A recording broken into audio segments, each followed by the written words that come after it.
Before today's lecture, I'd like to mention my epic fantasy novel, Primitica Volume 1. You can read the completed second edition free, purchase a physical copy, or listen here on the channel to my full reading of the earlier manuscript as it went through editing. Everything is linked through the link tree below. Alright, now let's get into the lecture. So, Aristotle's Topics, Book 6, gives commonplace rules for testing definitions. Topics, Book 6, commonplace rules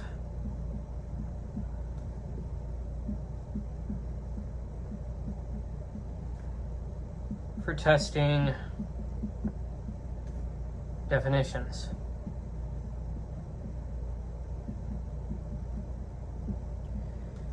Book 6 teaches how to ask whether a proposed account really states what a thing is. A definition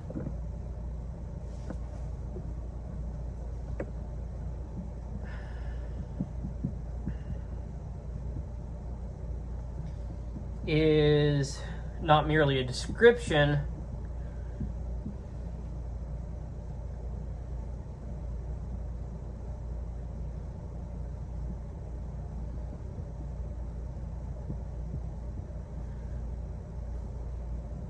it is an account of essence.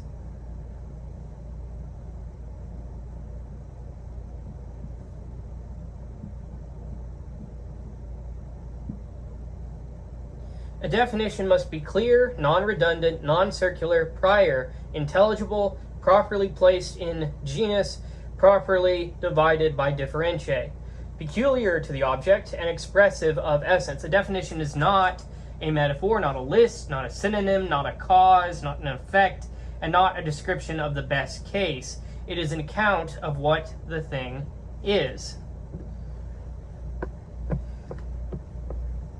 Let's move to our first point here. From property to definition.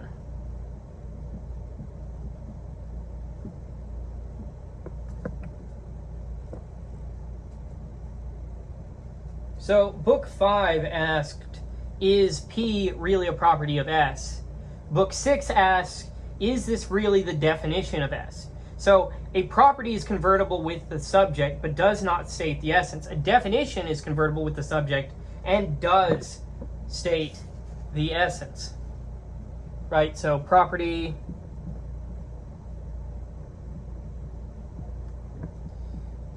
equals convertible plus non-essential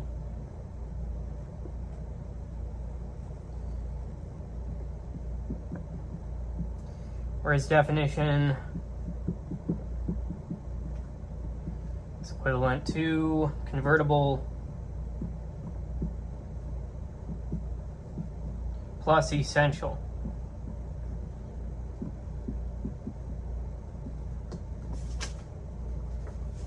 Now, a definition does not merely distinguish a thing. It says what the thing is. Definition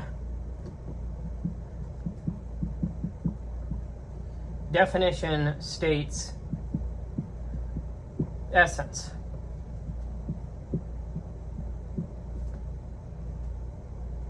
Let's move on to the next point.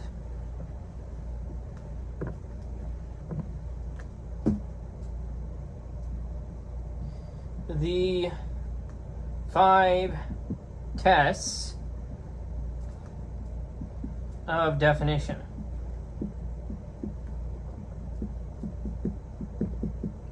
Aristotle says that the discussion of definitions falls into 5 parts. Does the expression apply to what the term applies to? Has the object been placed in the proper genus? Is the expression peculiar to the object? Does the expression state the essence? Has the object been defined incorrectly, right? So you'll have, okay, true of subject. You want to find if it's the right genus. Want to determine a peculiarity of the object. Well, if the expression is peculiar to that object, and then you want to determine, okay, does that expression state the essence and whether or not that object has been defined correctly stated. So a definition must be true, proper, peculiar, essential, and well-formed. Definition is the strictest kind of predication.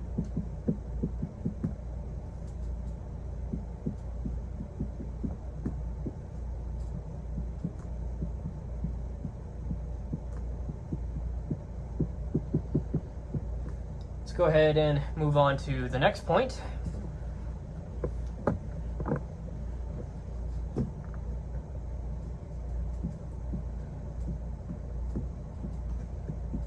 Book 6 uses the previous books.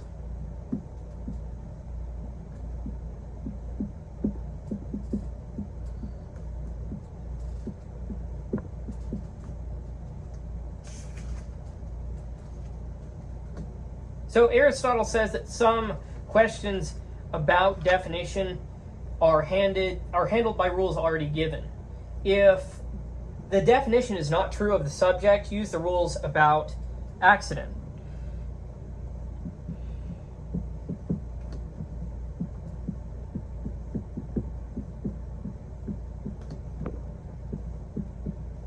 If the object is not placed in the proper genus, use the rules about genus.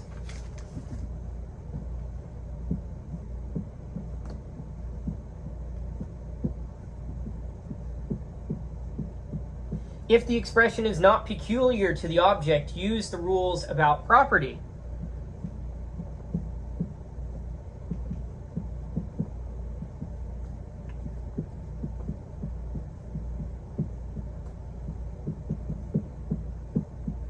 Definition is the most demanding predicable because it includes the others.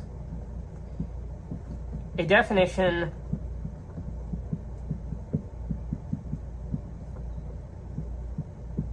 must do the work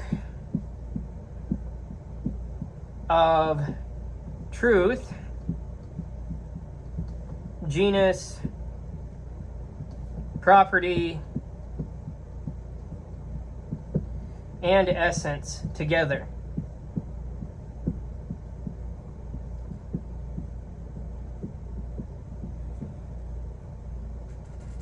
Let's go ahead and move on to the next point.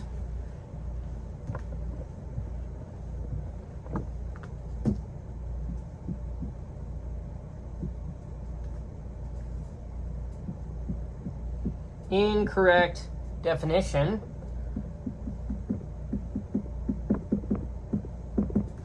obscurity and redundancy. So Aristotle first asks whether the definition has been given incorrectly. Incorrectness has two major forms. One is obscure language,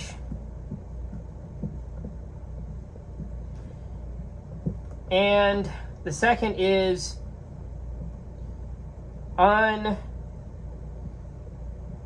unnecessary length or redundancy.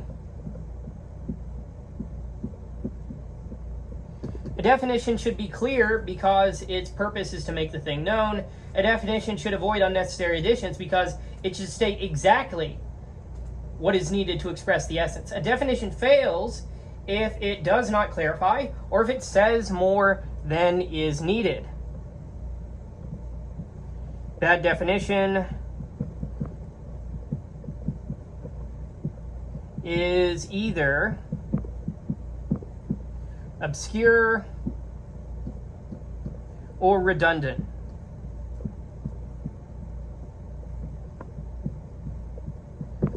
Let's go ahead and move on to the next point.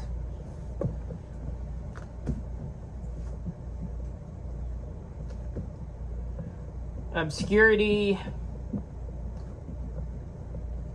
through ambiguity.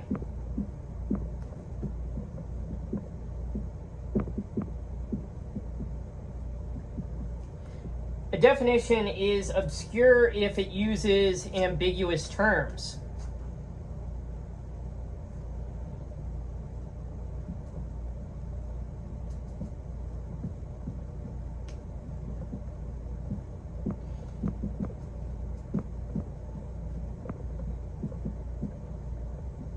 For example,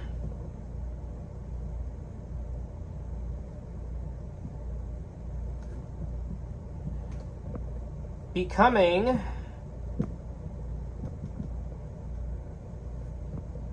is a passage into being.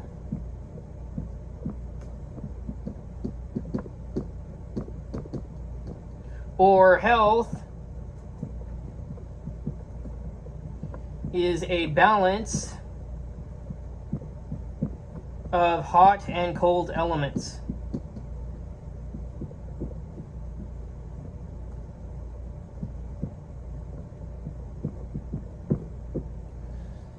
The problem is that terms such as passage and balance can be understood in more than one sense.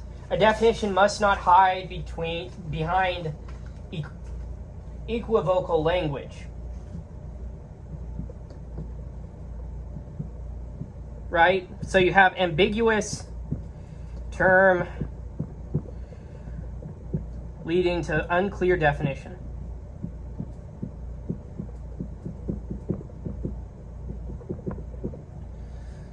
All right, let's move on to the next point.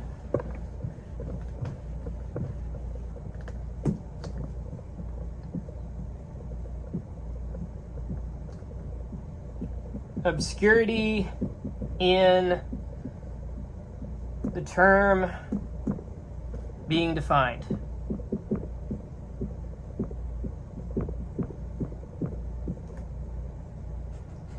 The term being defined may itself be ambiguous. If the term has many senses, the definer must say which sense is being defined. So from here you have ambiguous subject,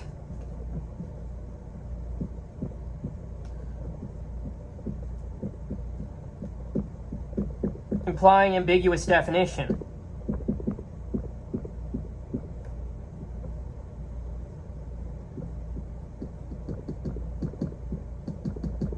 You cannot define clearly unless you first know which meaning is under discussion. Before defining, distinguish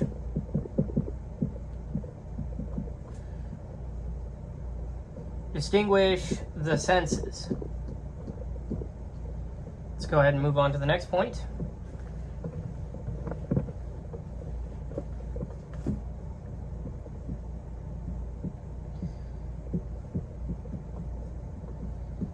Metaphorical definitions.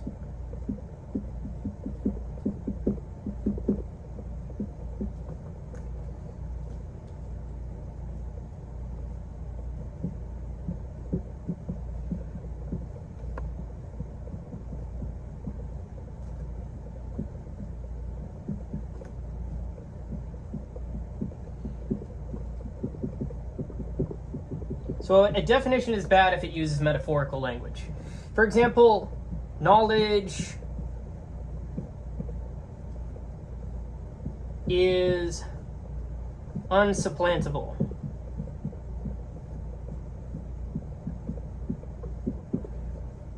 Earth is a nurse. Temperance is a harmony. A metaphor may suggest something, but it doesn't literally state the essence. A definition must classify literally, not poetically. A metaphor is not equivalent to definition. Let's go ahead and move on to the next point.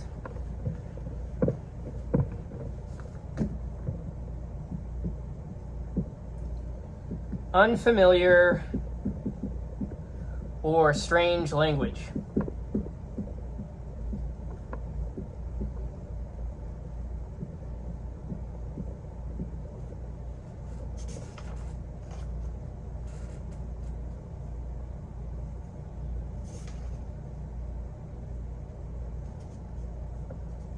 Definitions also fail when they use unfamiliar or strange terms.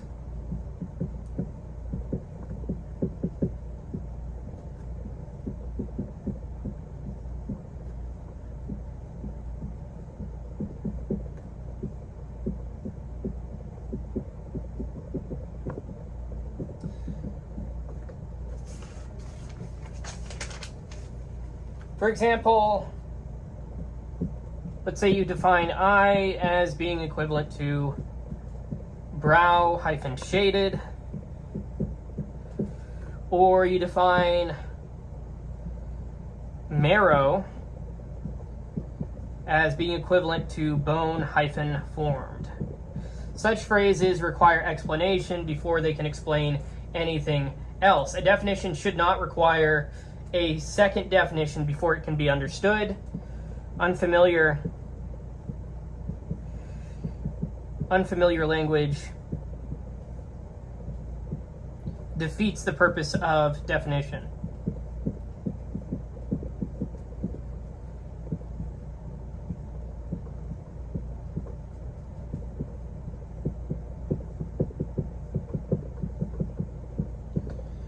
Let's move on to the next point.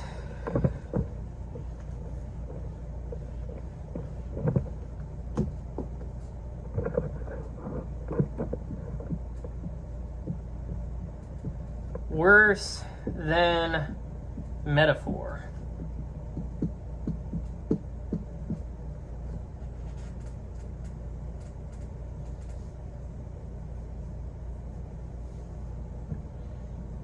Some expressions are worse than metaphor because they are neither literal nor genuinely metaphorical.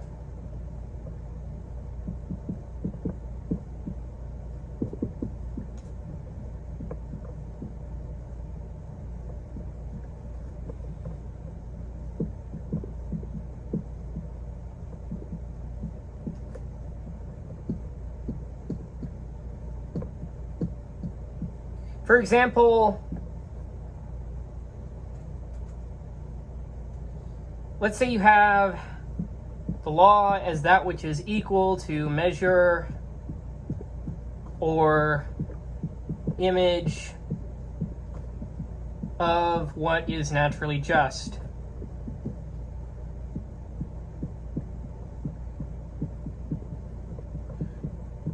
Now, if the expression is literal, it's false.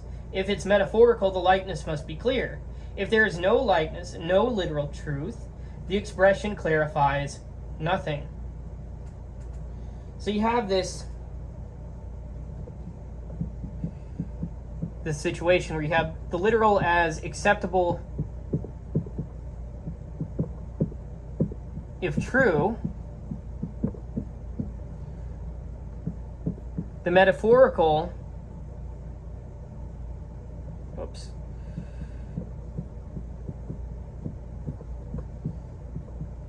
as partly intelligible by likeness,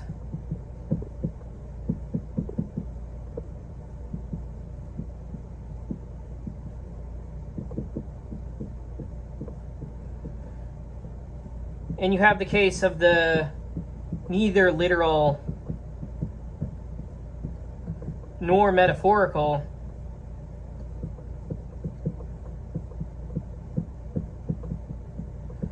as mere obscurity.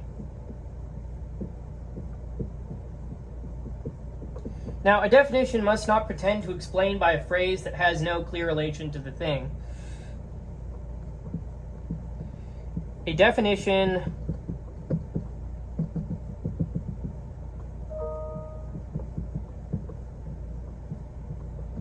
must make contact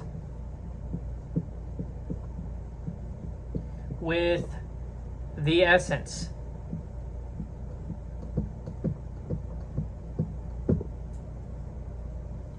All right, let's go ahead and move on to the next point.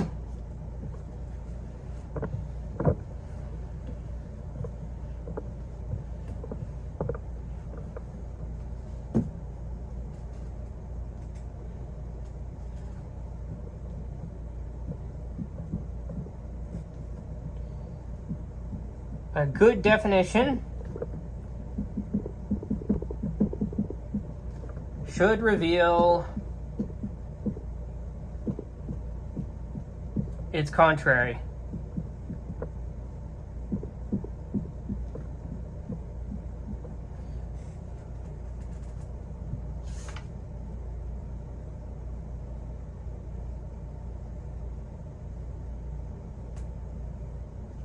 Right, so a correctly rendered definition should help indicate the definition of the contrary. You have definition of A,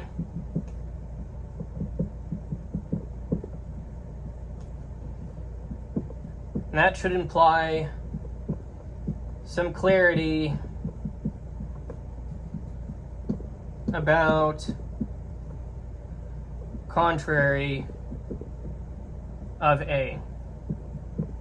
For example, if we understand the definition of useful, we should be able to understand the definition of injurious.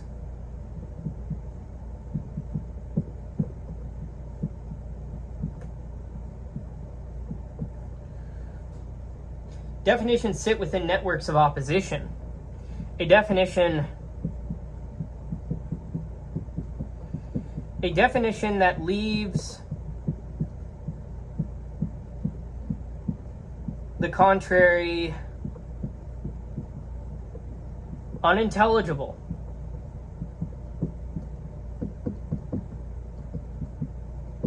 is suspect.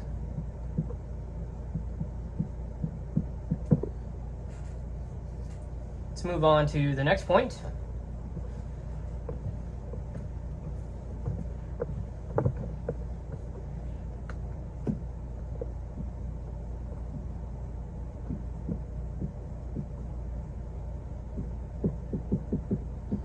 A definition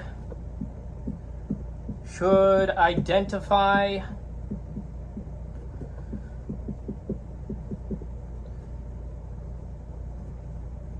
what it defines. So, if a definition by itself, if a definition is stated by itself and it's not evident what it defines, it's badly rendered. Aristotle compares this to old paintings that needed inscriptions before anyone could recognize the figures.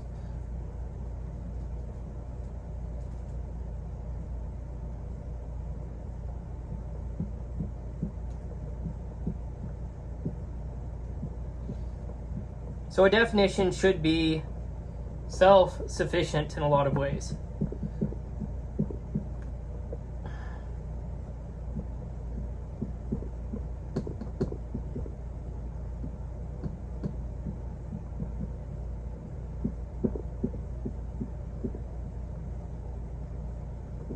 A definition should not need a label to tell us what it defines. A definition should identify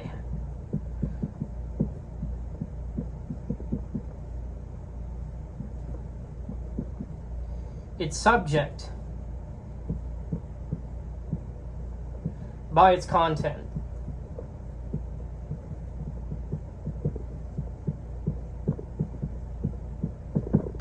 Let's go ahead and move on to the next point.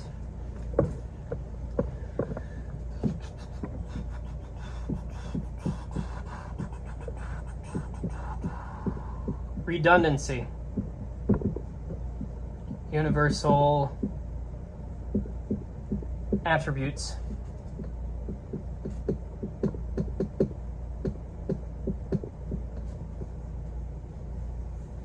So a definition is redundant if it includes something that belongs universally to everything or everything under the same genus.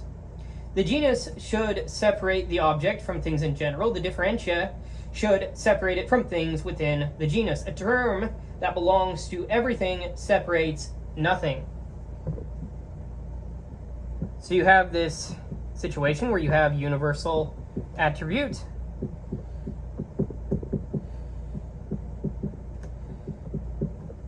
Leaving the implication of no distinction. Every part of a definition should contribute to distinguishing the essence. A defining term must divide.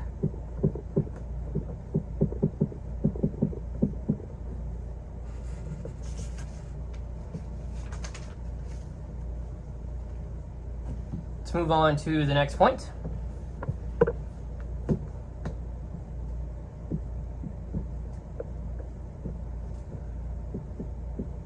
Redundancy. Removable additions. So if something can be removed and the remaining expression still states the essence and is peculiar to the subject, the removed part was superfluous. Right? If you have definition minus term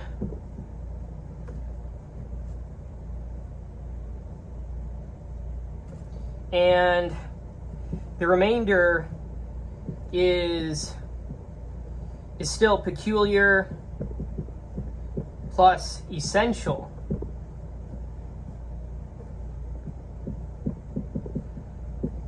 then the term was redundant.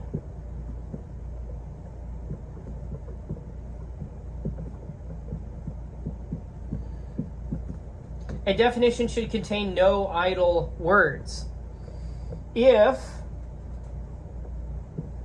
removal does not harm the definition,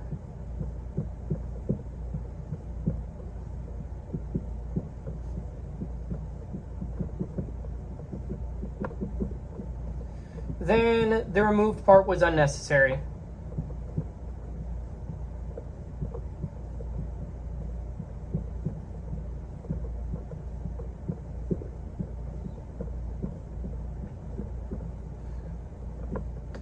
Let's go ahead and move on to the next point.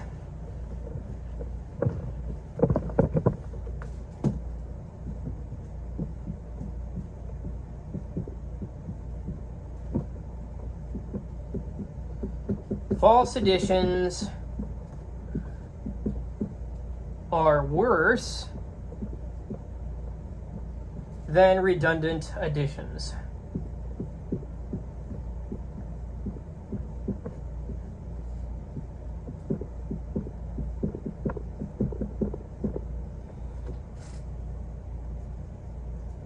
Right, so if part of the definition does not apply to everything in the species, the definition is worse than merely redundant. It becomes false or non-convertible.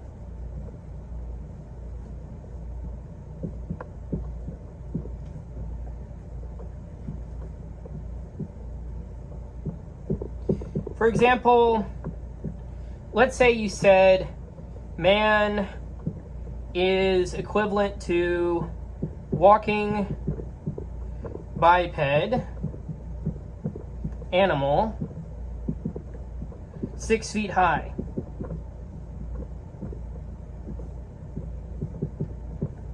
Not every man is 6 feet high, therefore the definition fails. Right? You have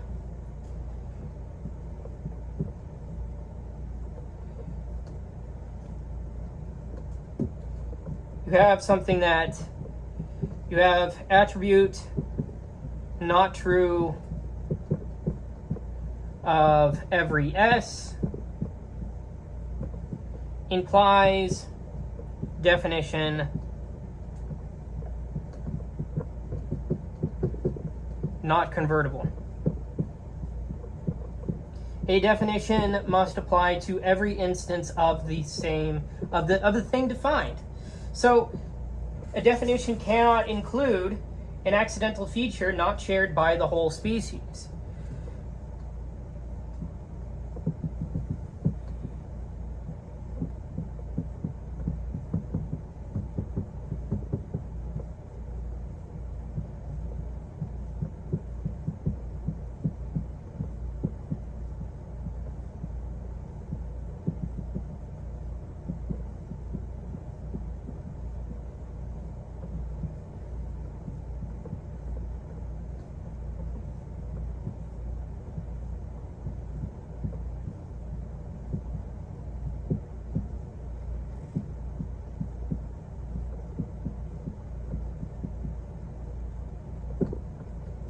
Let's go ahead and move on to the next point.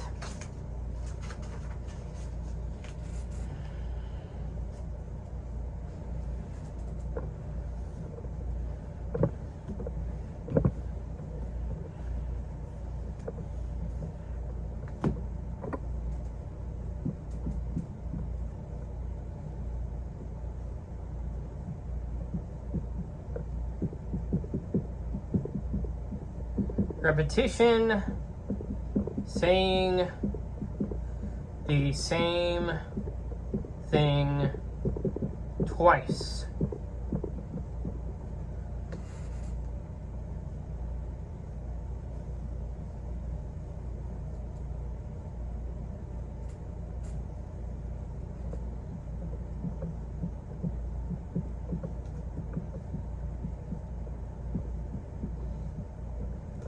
So Aristotle warns against repeating the same content in a definition.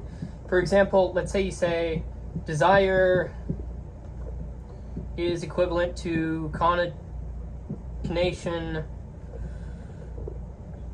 for the pleasant.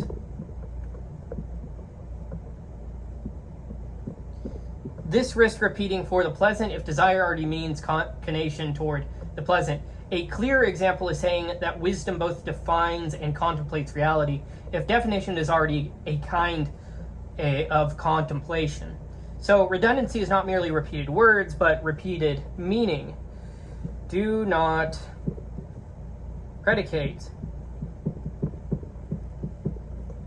the same content twice.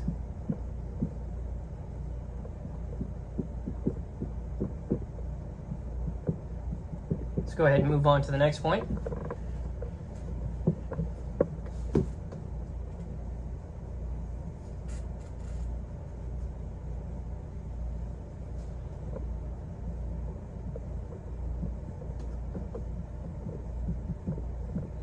Universal plus particular. Another redundancy occurs when a universal is mentioned and then a particular case already included under it is added. So you'll have something like universal plus included particular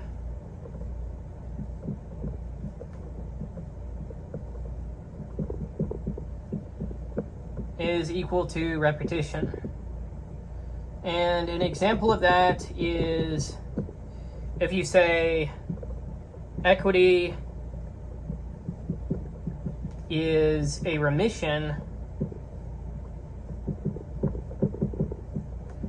of what is expedient and just. Expedient and just. Now, if the just is already a branch of the expedient, then addition is redundant. Do not add a part after already naming the whole. Do not include what is already included.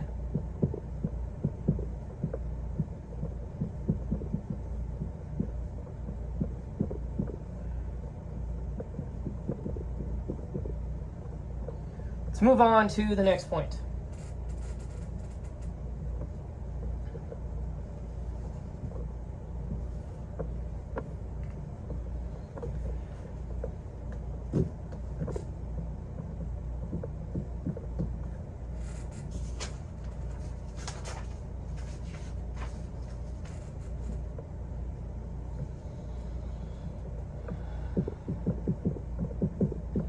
definition must use prior and more intelligible terms.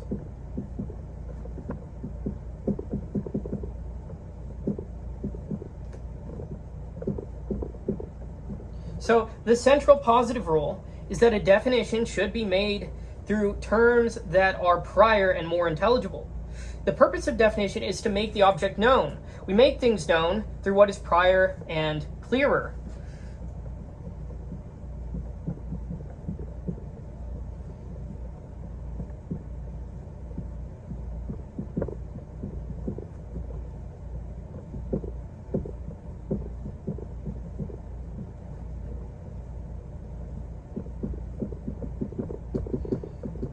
A definition explains by what is prior and not by what is posterior.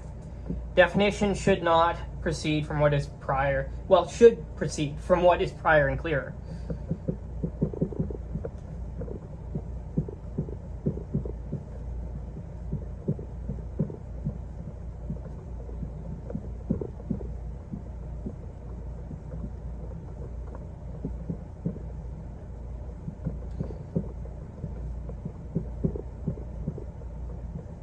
Let's move on to the next point.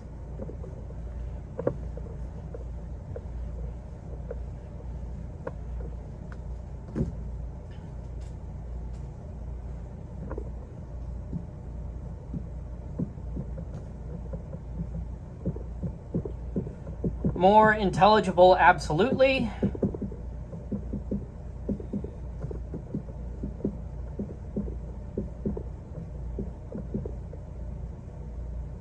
And more intelligible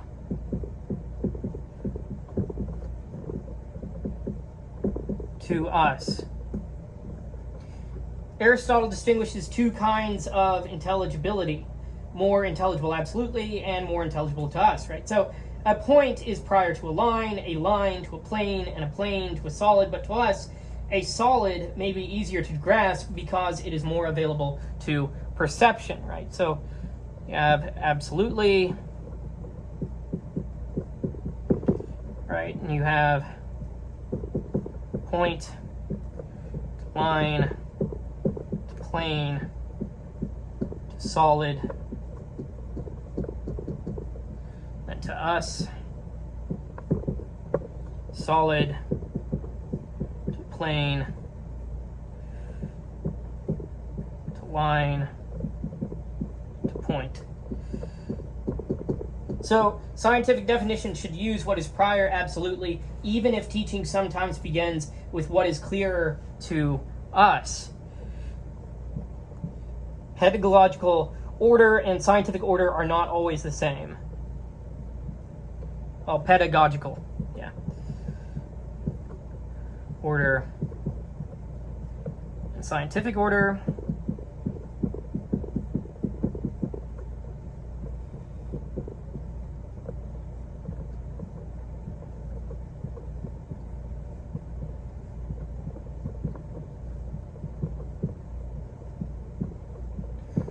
Let's go ahead and move on to the next point. Oh, oopsies.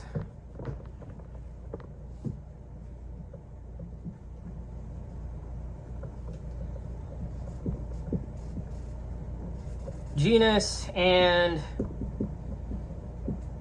differentiae are prior to species.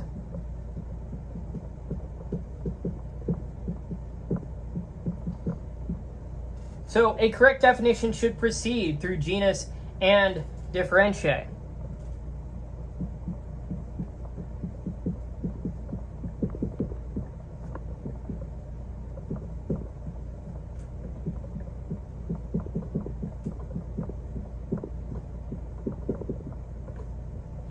The genus and differentiae are prior to the species because if they are removed, the species is removed.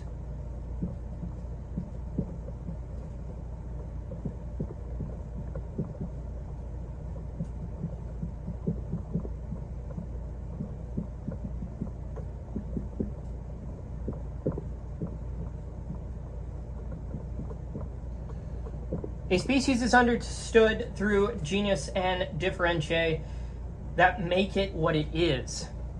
Genus and differentia explain the species.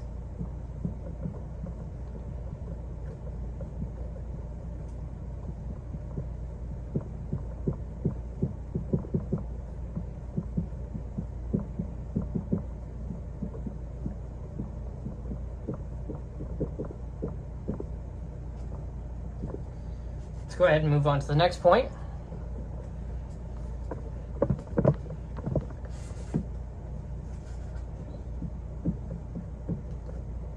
Do not define the prior through the posterior.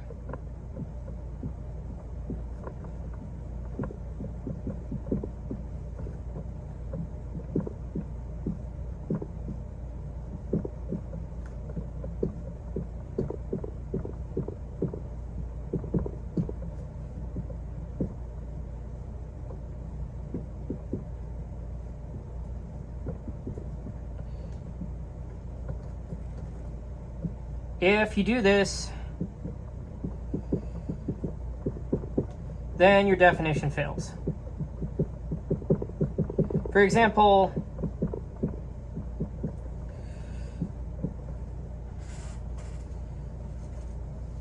a point may be described as a limit of a line. A line may just be described as the limit of a plane.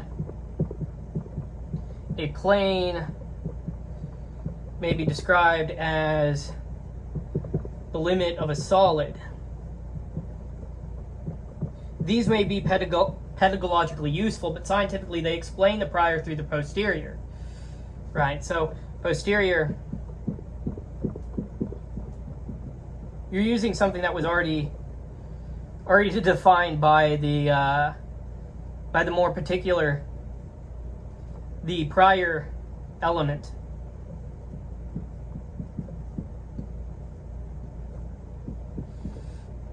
Posterior should not lead to scientific definition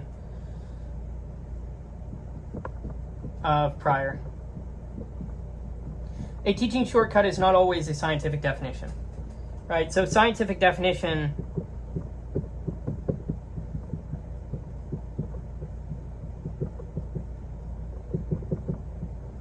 must respect order of being.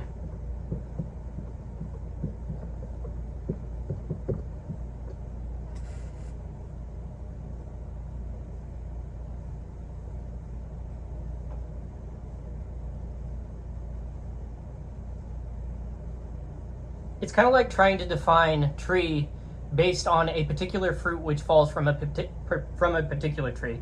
It's like trying to define tree in general from apple, in a way. So don't do that. Now let's go on to the next point. Well, it's just Aristotle warns against it. So let's go ahead and move on to this next point. Do not define the definite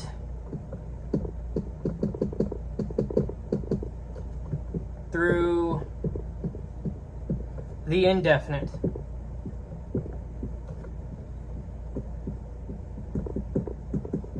So Aristotle says one should not define what is at rest and definite through what is definite and in motion.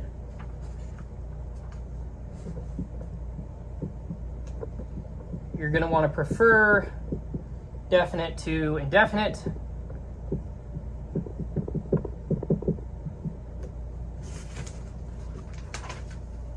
And stable to moving when it comes to definitions. The clearer and more determinate should not be explained by the less determinate. Definition should move toward determinacy.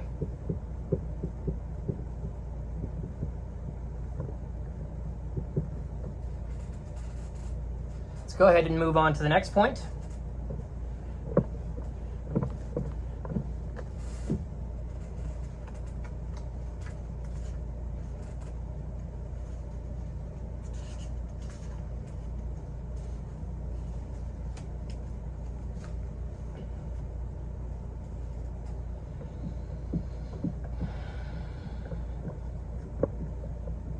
Do not define through opposites except where necessary. Do not define opposites through opposites except when necessary.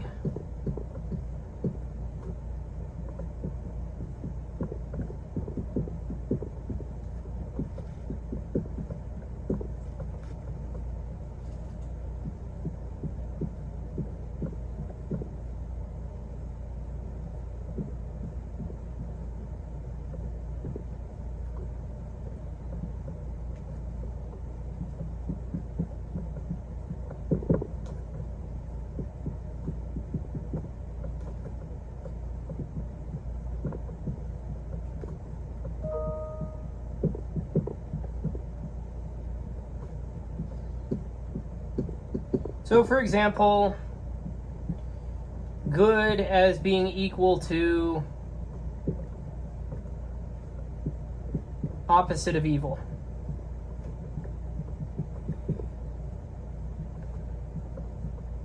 Opposites are simultaneous by nature, so one is not naturally prior to the other if you define it that way. The exception here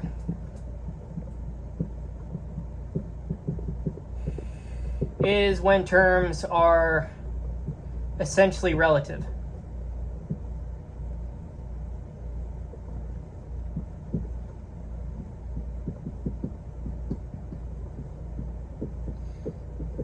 So for example, double corresponding with half. In such cases, one cannot understand one without the other. Do not define through an opposite unless the thing is essentially relative. Opposites are usually simultaneous.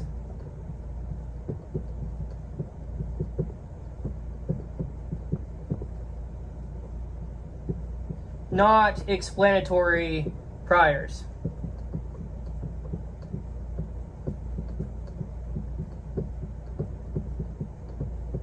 Let's go ahead and move on to the next point.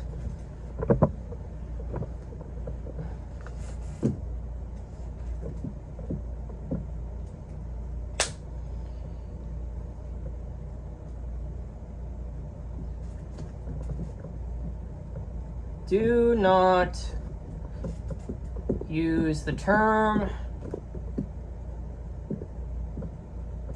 defined in the definition.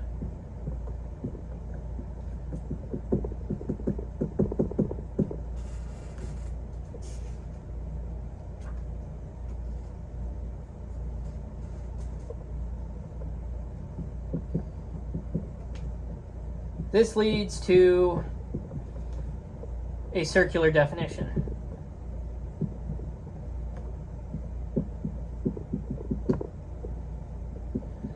For example,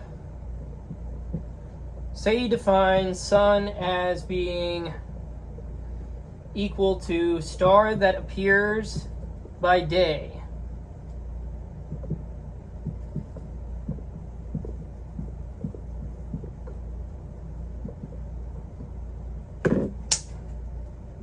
Got him.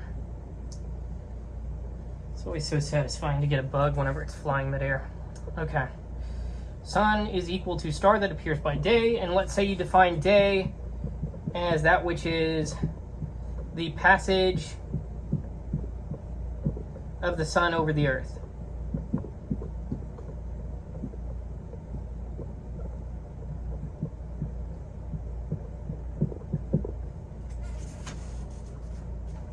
Then the definition secretly includes the sun, right? So you'd have sun relying on day, day relying on sun, and so on.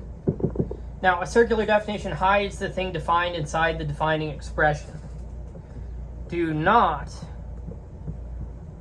define a thing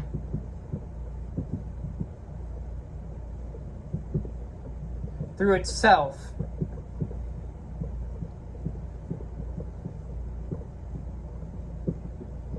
even indirectly.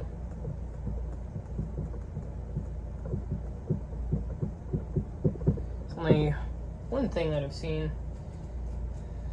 Okay, let's see. Let's go ahead and move on to the next point.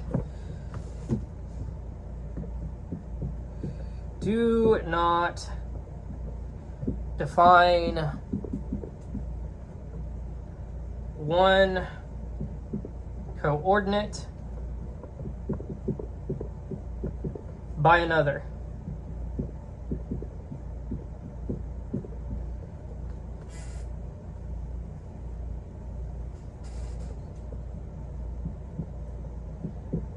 Coordinate members of the same division are simultaneous by nature.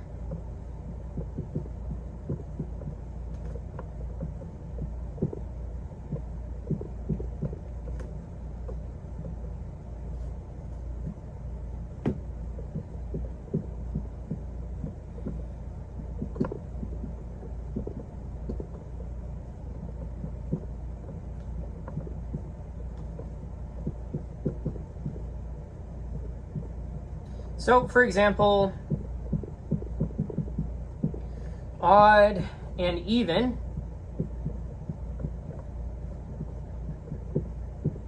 are coordinate differentiae of number. Therefore, one should not define odd as that which is greater by 1 than an even number.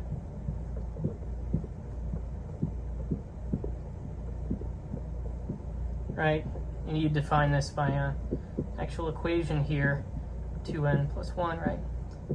Which is actually better. Good. Versus saying that which is, yeah, greater by 1 than one even number. Now, coordinates should not be used as though one were prior to the other.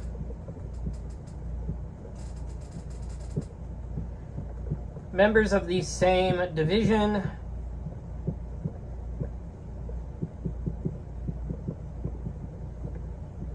do not define one another.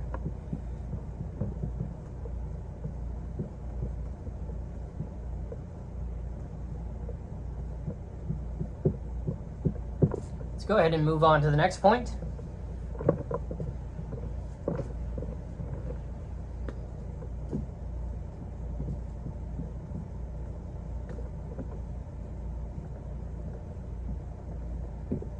Do not define the superior through the subordinate.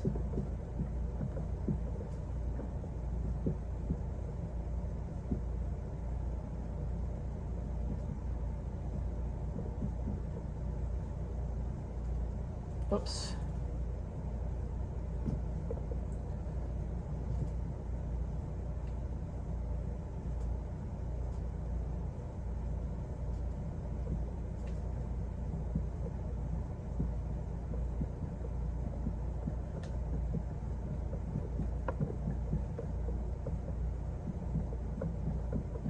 Right? A definition fails when it defines a superior term through a subordinate one. For example, let's say you said good is equal to state of virtue.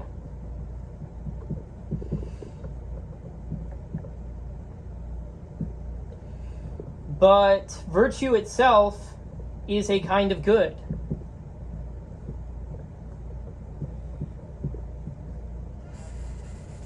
Right, yeah, that would be. I used a different symbol on a previous point, but using this is better. So the wider and prior should not be defined through the narrower and posterior. do not define the superior through the subordinate. It's a little reiteration.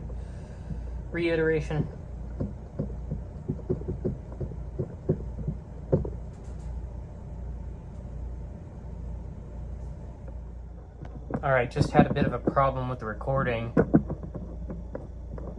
Anyway, 26, the next point was the definition must place the object in a genus. So a definition fails if it doesn't state what kind of thing the object is.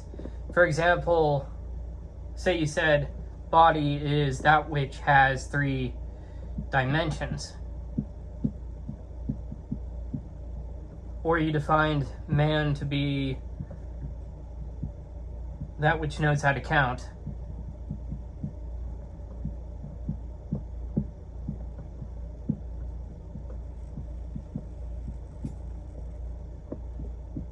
These do not first say what the thing is. The genus gives the first answer to the question, what is it? Definition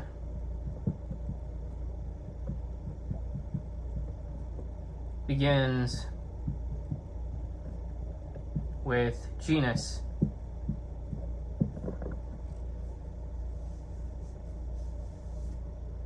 Let's move on to the next point.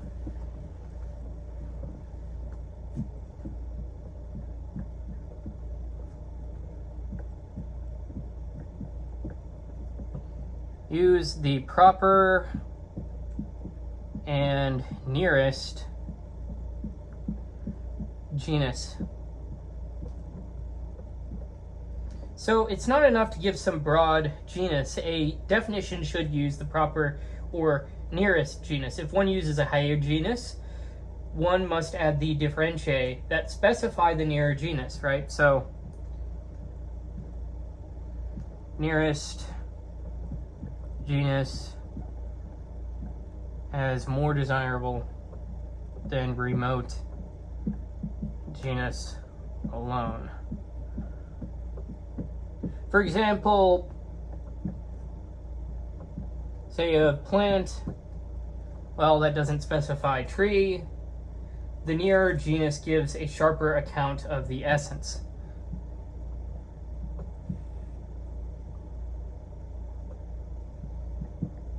Use the nearest genus when possible.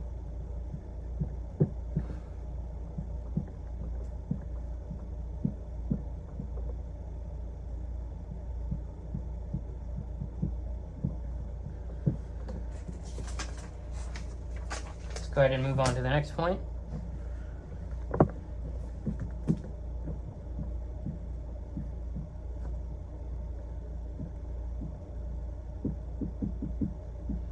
Relative terms. Relative terms must be defined in relation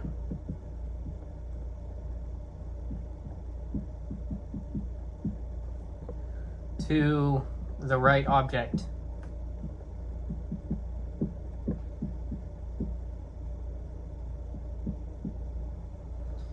If the term being defined is relative,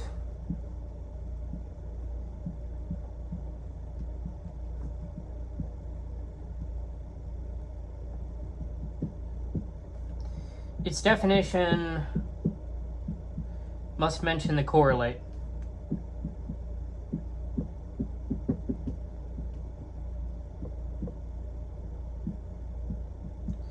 So,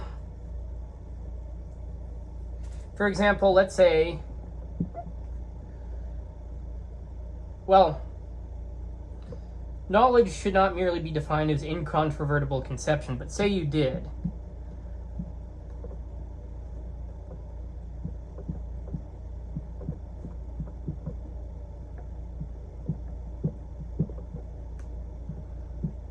Define it that way. And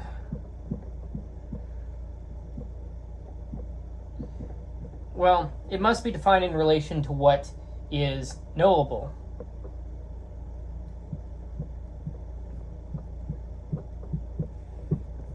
you want to be able to define what is knowable.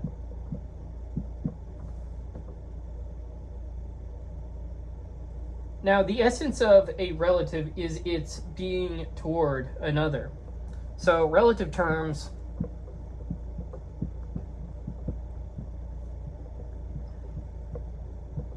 require their correlates. Let's go ahead and move on to the next point.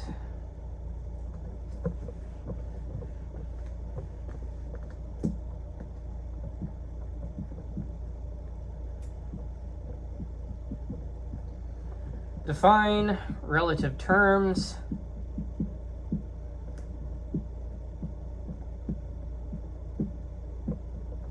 by the better or final correlate.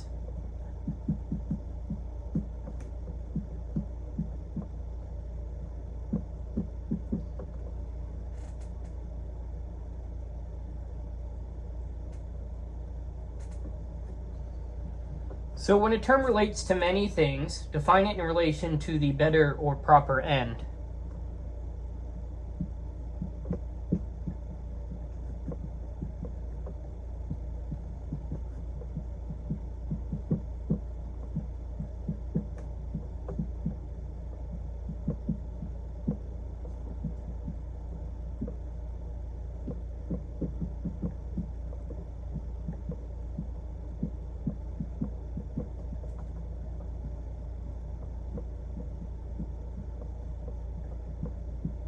For example, medicine may relate accidentally to disease, but essentially it aims at health.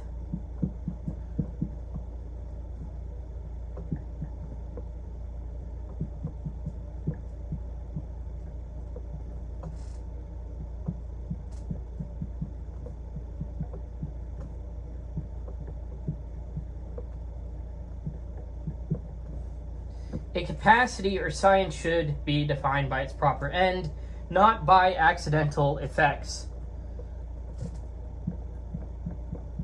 Define a power by what it is for.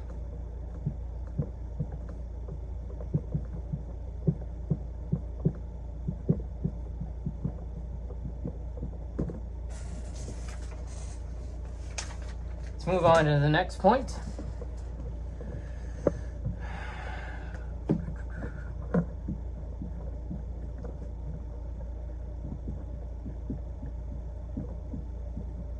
Differentiae must belong to the genus.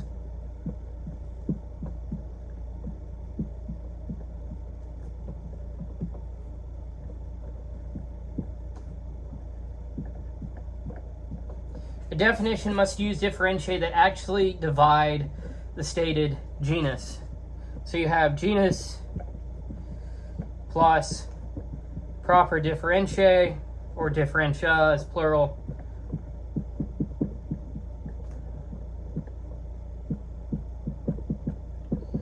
being equivalent to species.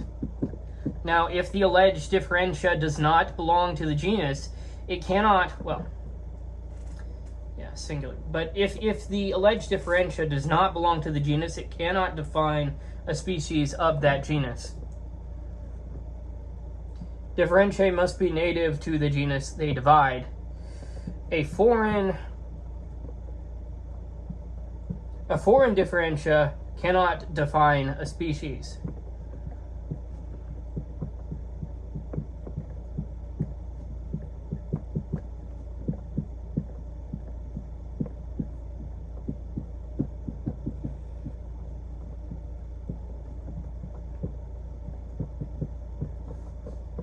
All right, let's move on to the next point.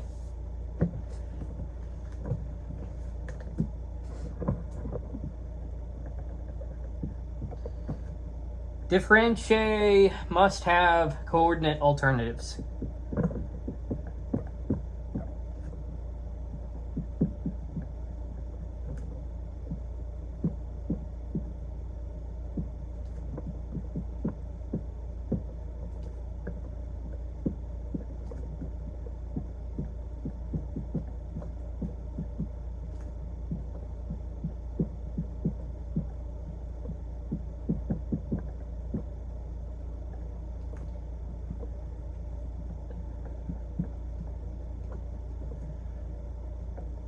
a true differentia belongs within a division.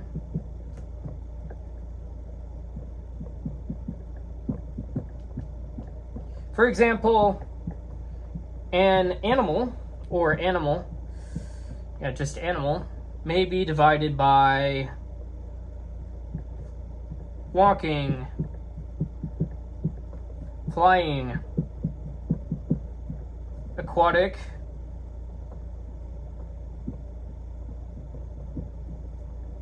biped, right? If the alleged differentia has no coordinate member in a division, it's suspect. A differentia is one branch with a real division of a genus. Differentiae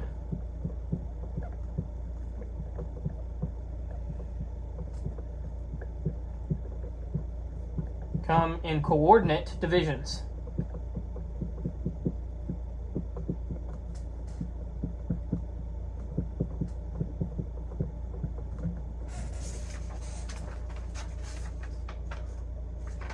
Let's go ahead and move on to the next point.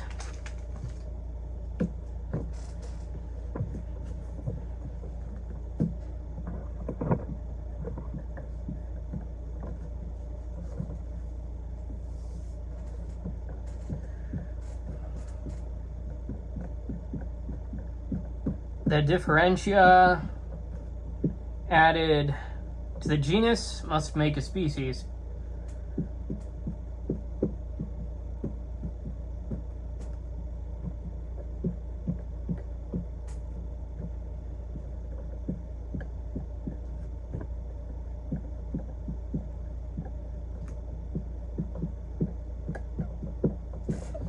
So, a species differentia, when added to the genus, should make a species.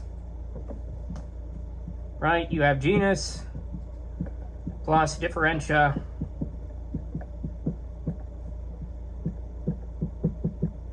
that being equal to species. Now, if the addition does not produce a species, the alleged differentia is not a true specific differentia. A differentia must specify, not merely decorate. A real differentia forms a species.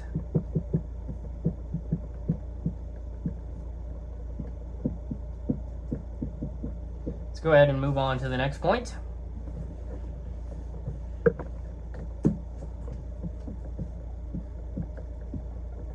Beware dividing genus by negation. Dividing a genus by negation.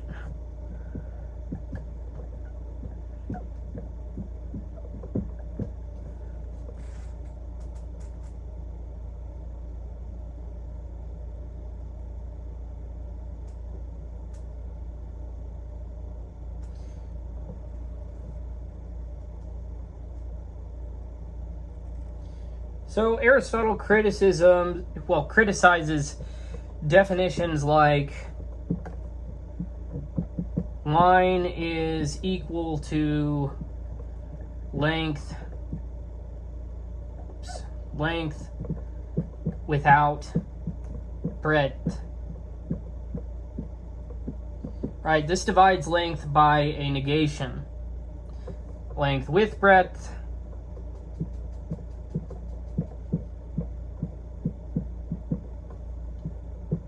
without breadth. Right, so if if length is the genus, then length would have to partake one of its own species. So there's a qualification here, which is that negation is allowed in definitions of privations. But outside of that, it has some problems, so.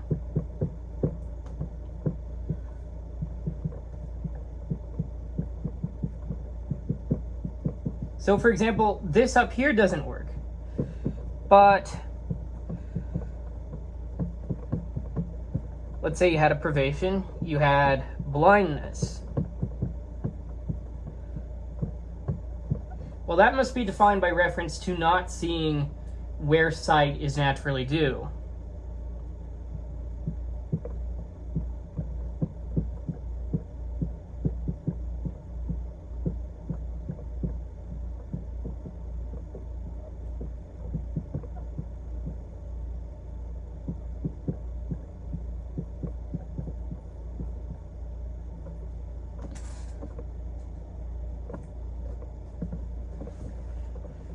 So, to sum this up, negation is dangerous unless the object is a privation.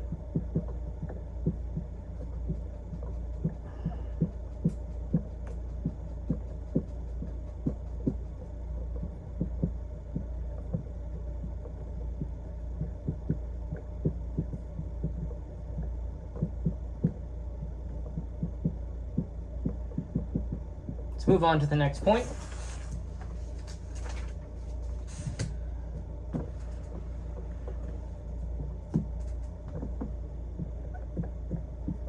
Do not render species as differentia.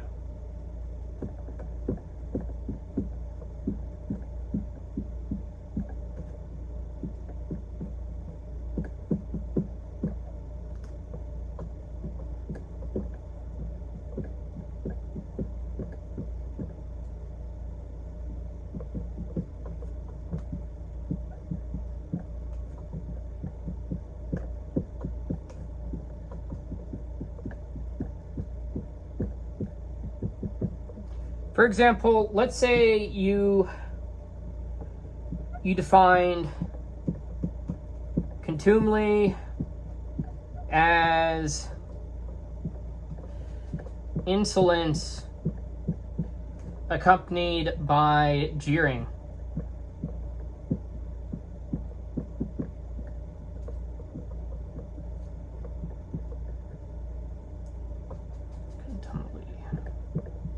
So, but jeering may be a species of insolence, not a differentia of it.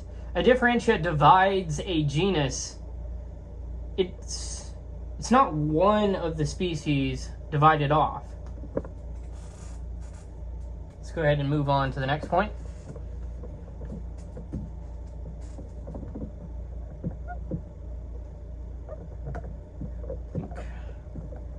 Yeah. This one's done.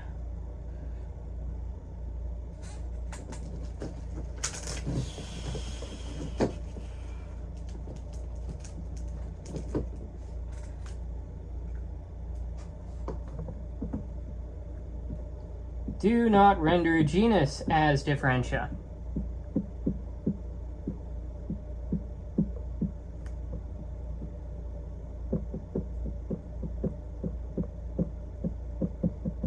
So sometimes a genus is mistakenly treated as a differentia.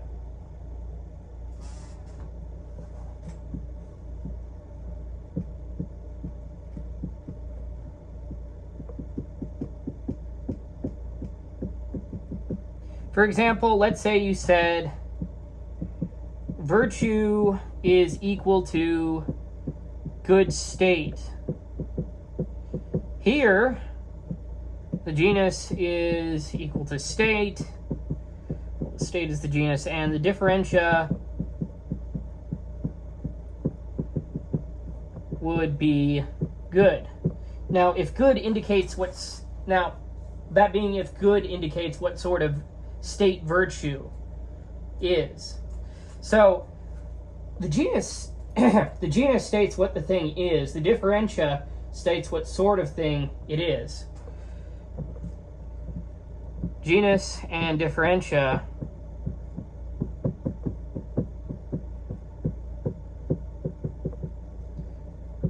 must not be reversed.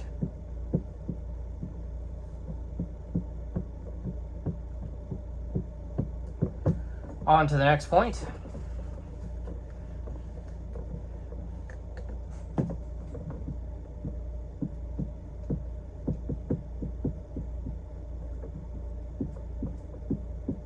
Differentia should signify a quality.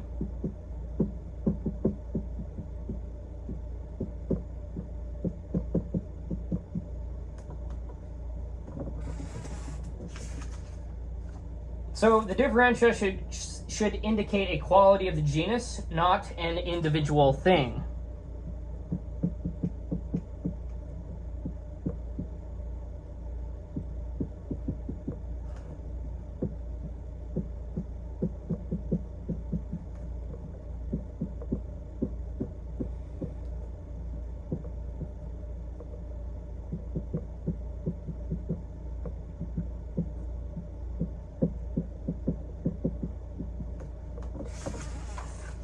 So a differentia qualifies the genus. Differentia tells what sort of genus member, the species is.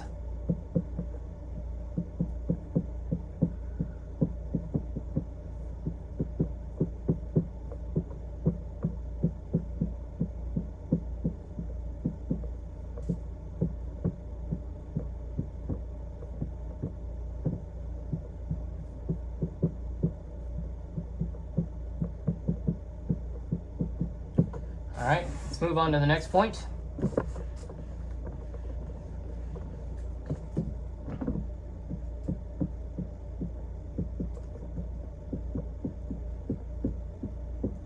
Differentia is not accidental.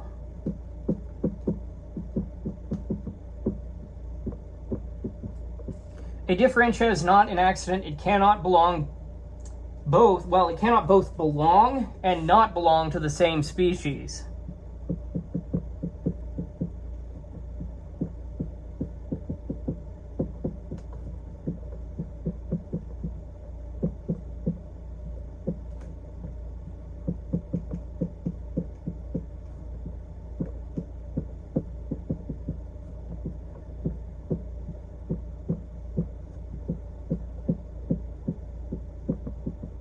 So the differentia is part of what the thing is, not something that happens to it.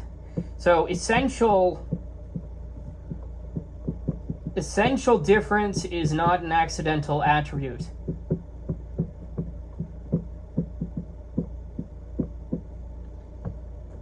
Well, it's not accidental attribute.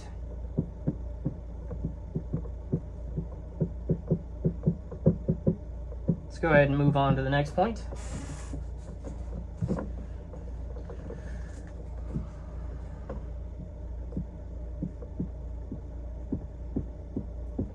Genus is not predicated of the differentia.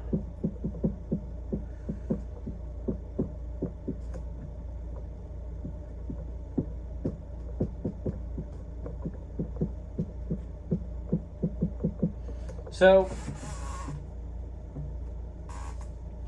the genus is predicated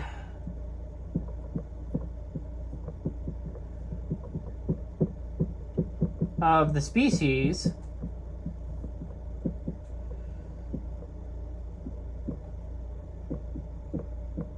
not the differentia itself.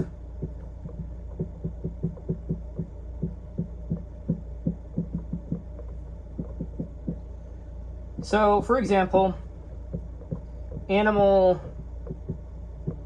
is predicated of man, ox, and other animals. Whoops.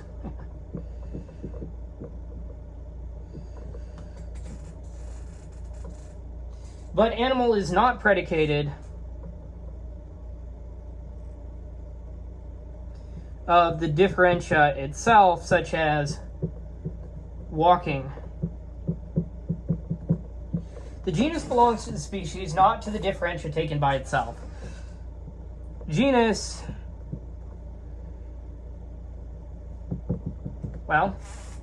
genus is predicated of species, not of differentiae as such. Let's move on to the next point.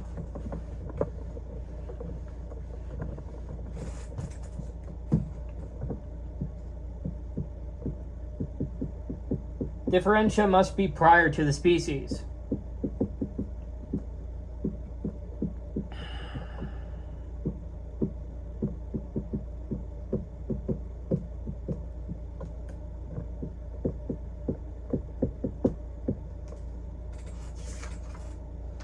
So the differentia is posterior to the genus, but prior to the species.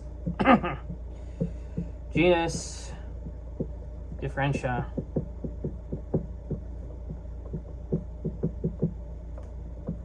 Species.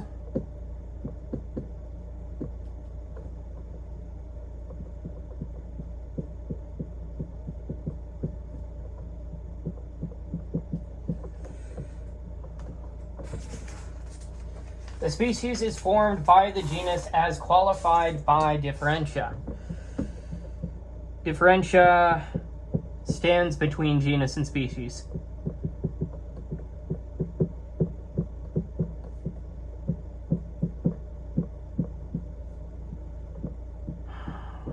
I'll just keep writing this right here and got it. All right, on to the next point.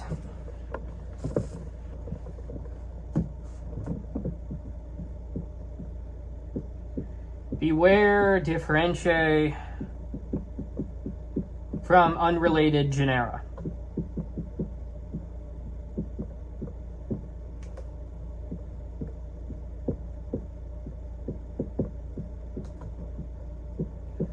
So a differentia should not belong to a different genus unrelated to the genus being defined. If the same differentia is used across genera, the genera must be related or fall under a higher common genus.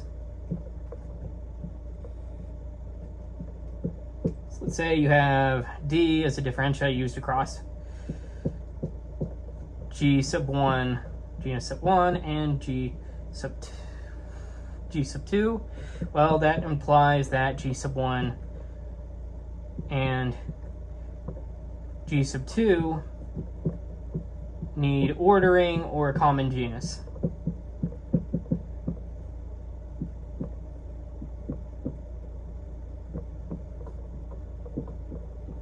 So differentiae must not drag the species into unrelated genera. A differentia should fit the genus it divides.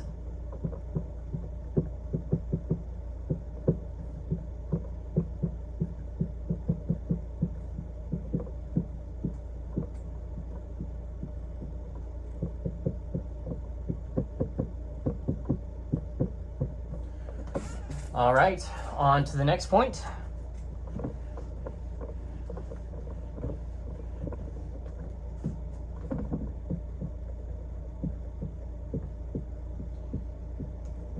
Locality is usually not essence.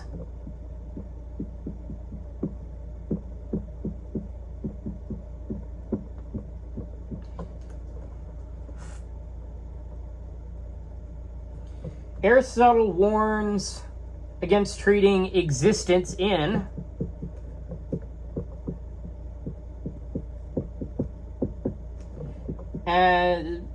existence in something as a differentia of essence.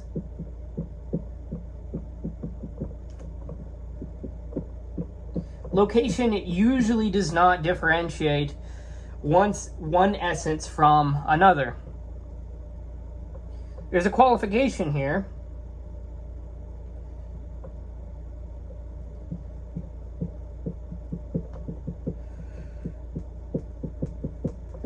So terms like aquatic may not simply mean in water.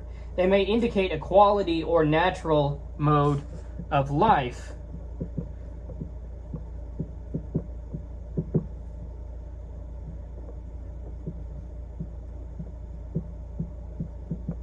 In water is not equivalent to aquatic essence.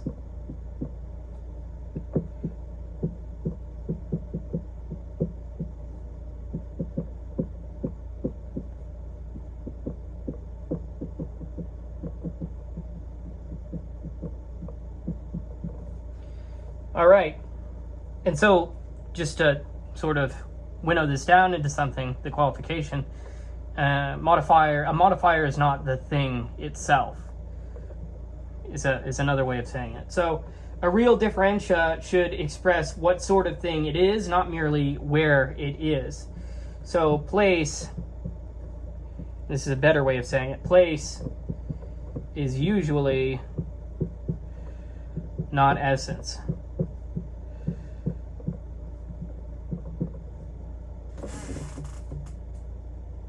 Well, a more succinct way, not necessarily better. Okay, let's move on to the next point.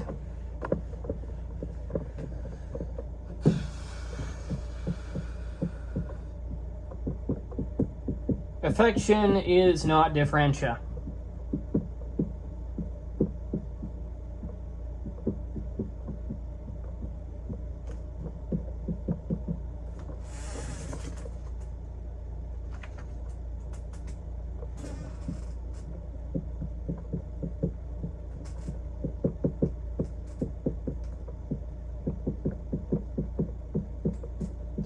Now, an affection should not be used as a differentia. An affection, when intensified, can destroy the subject. A differentia preserves the thing's essence. So you have this case of affection intensified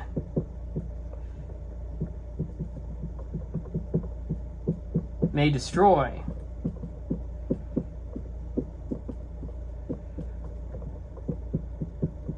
While for differentia, we have that it preserves essence. Oh, come on. A differentia is constitutive, not destructive. Do not define essence by destructive affection.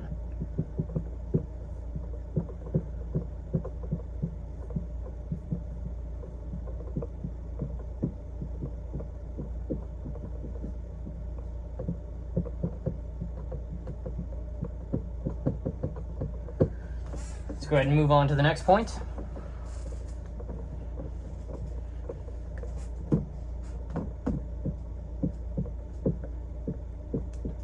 Define by natural function.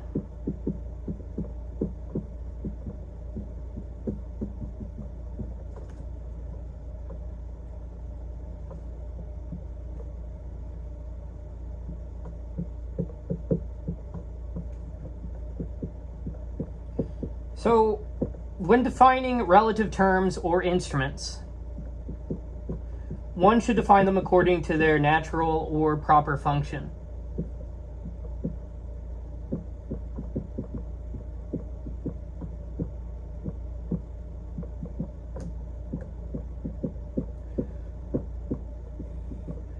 For example, a strigil may be used to dip water, but that's not its proper function.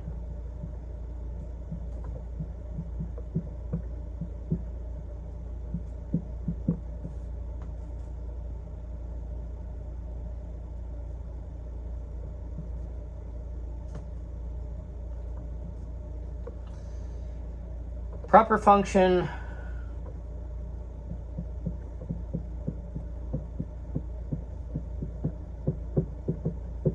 is not equivalent to possible accidental use.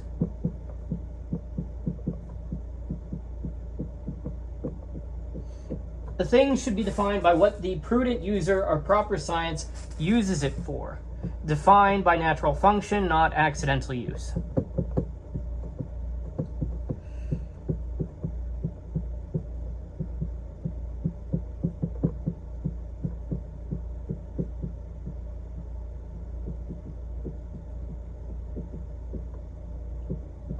Let's go ahead and move on to the next point.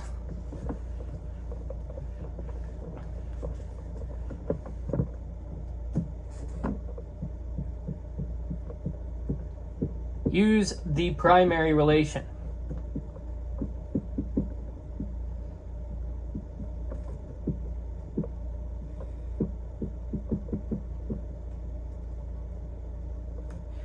If a term can be related to several things,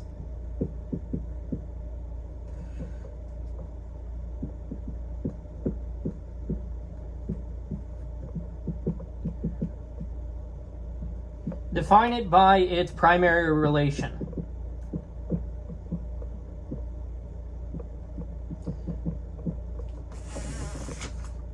So, for example, wisdom should be defined primarily as the virtue of the reasoning faculty, not merely as the virtue of man or the soul. Man and soul are wise through the reasoning faculty.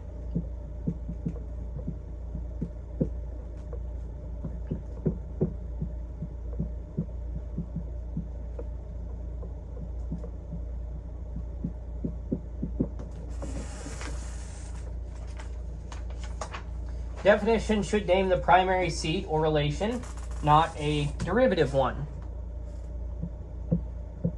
Define by what is primary.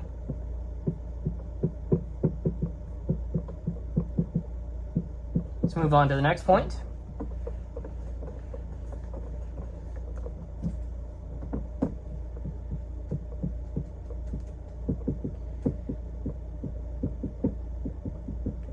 Dispositions and affectations must belong to the right subject.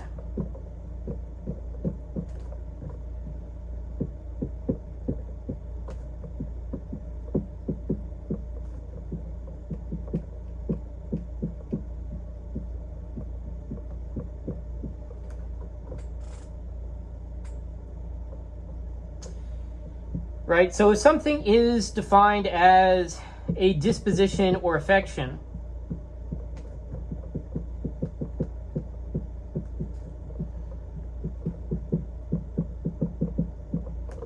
it must be located in the thing that can receive that disposition or affection.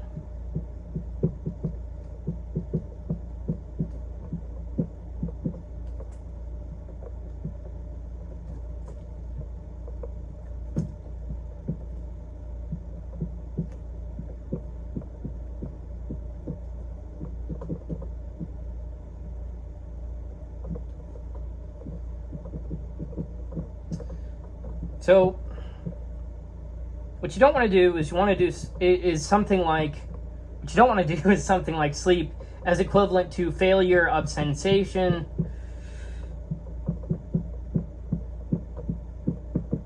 or define pain as violent disruption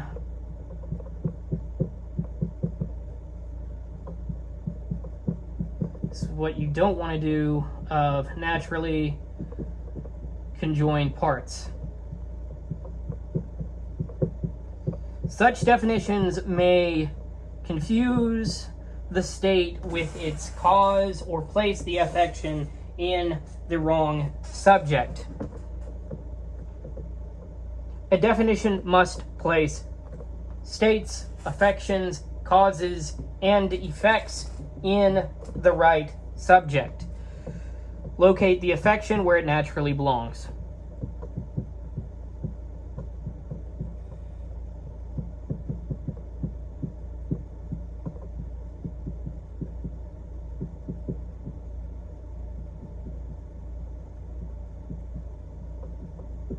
On to the next point.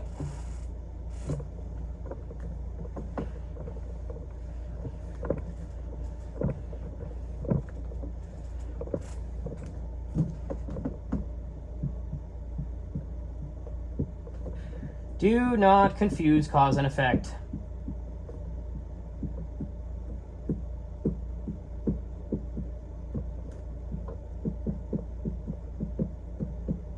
So definitions can fail by confusing cause and effect. A disruption of parts may cause pain, but it's not pain. Failure of sensation may accompany or cause sleep, but it's not sleep itself.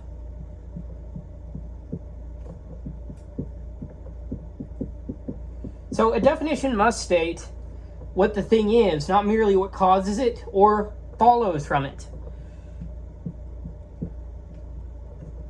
Cause and essence are not automatically the same.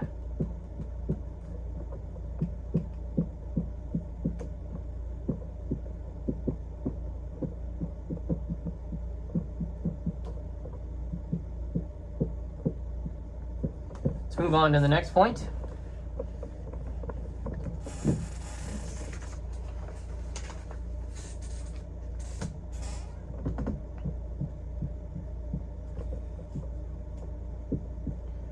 Watch temporal mismatch.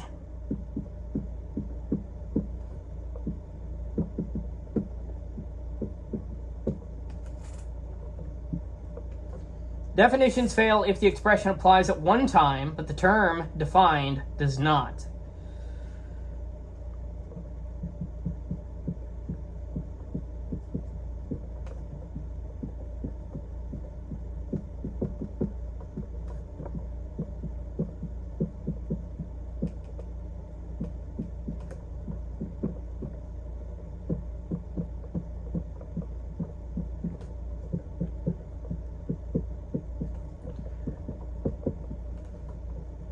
For example, let's say you defined immortal as living thing immune at present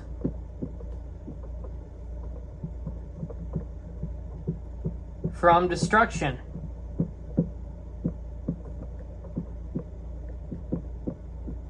This is ambiguous. It might mean merely not destroyed now, which is too weak, or it might mean now such that it can never be destroyed, which is closer to immortal. Now, a definition must match the temporal force of the term defined.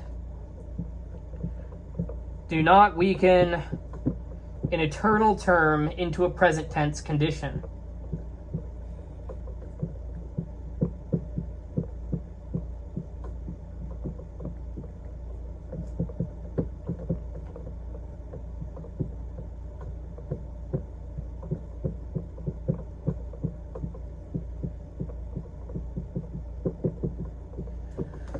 All right, let's move on to the next point.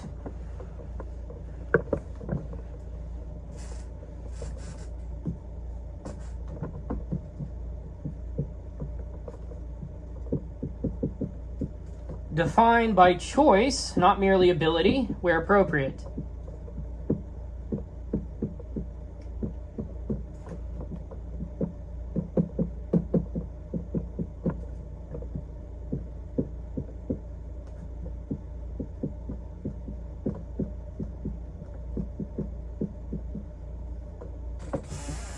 So Aristotle criticizes defining justice as an ability to distribute what is equal.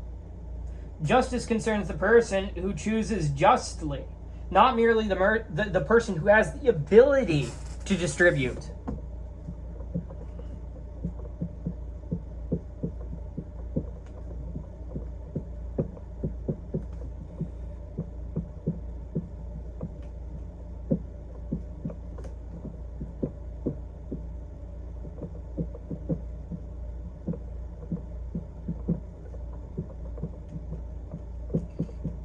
Moral definitions must often refer to choice, not bare capacity. Virtue is not mere ability.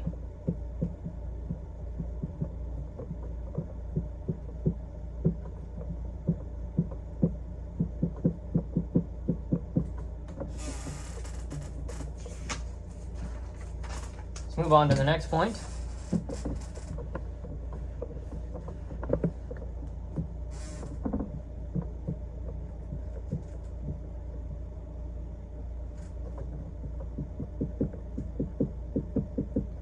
Definition and degree must match.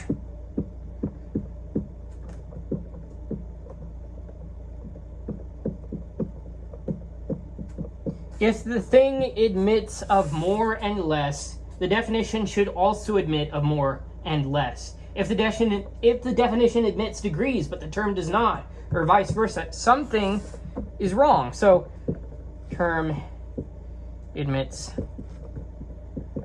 degree, implies, and vice versa. That definition admits degree.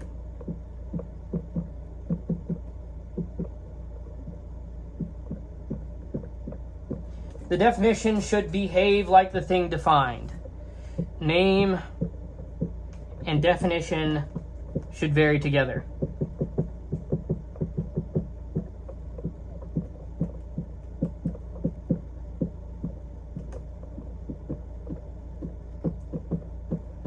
Let's move on to the next point.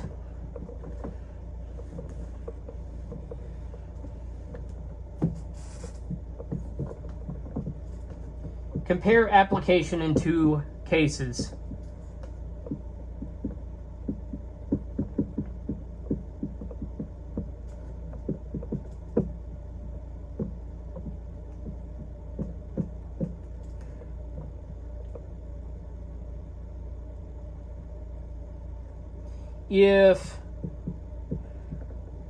If the term applies more to one case,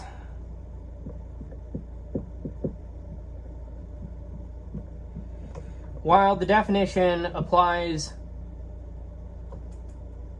more to another,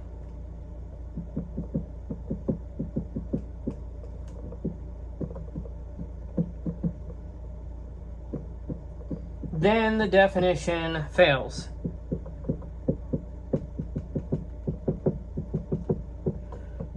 For example,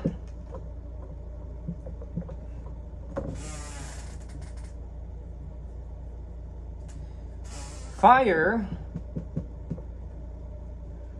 may denote flame more than light.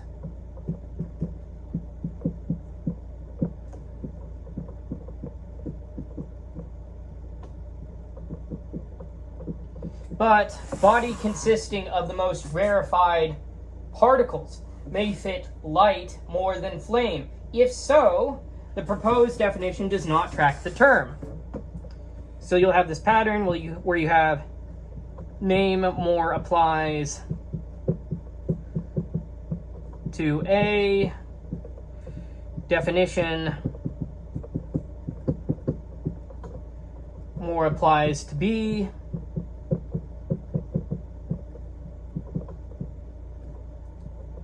therefore definition fails.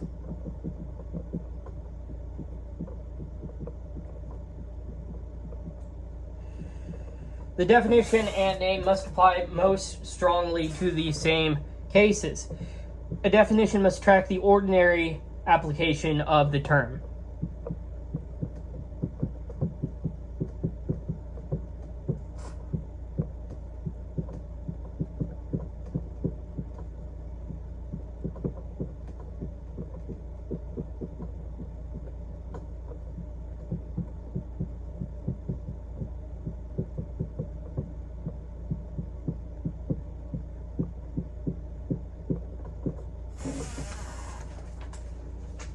Let's move on to the next point.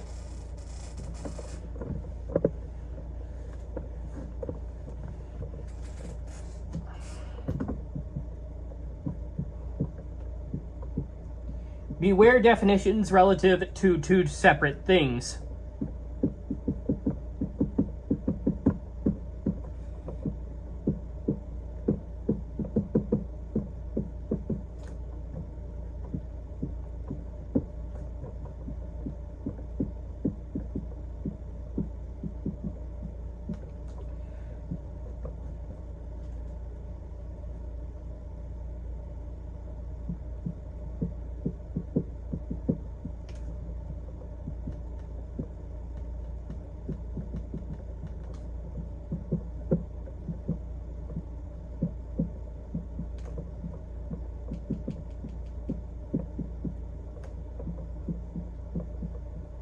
A definition can fail if it defines something by relation to two things separately. For example, let's say you defined beautiful as pleasant to the eyes or to the ears.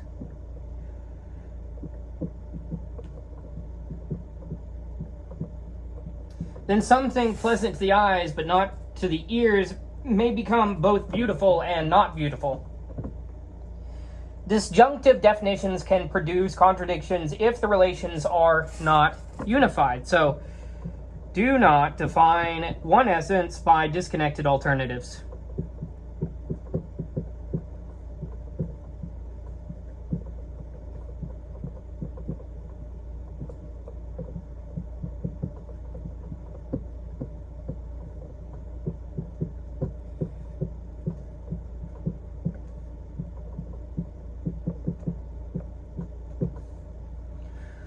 All right, let's move on to the next point.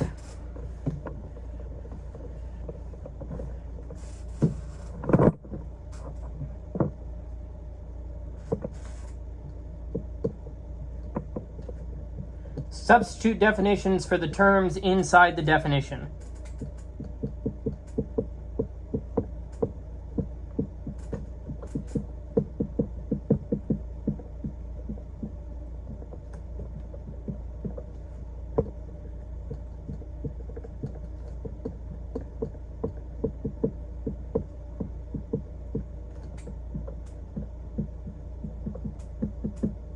Aristotle recommends defining the parts of the definition and checking whether the resulting account still works.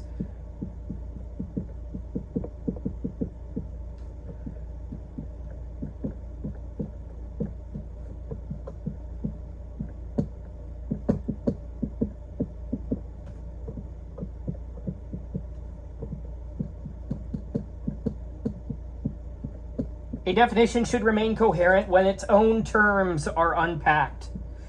Unpack the definition to test it.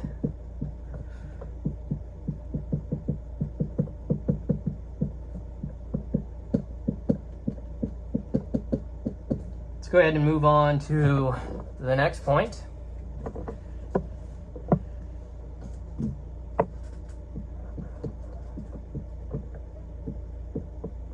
Relative definitions must mention the end.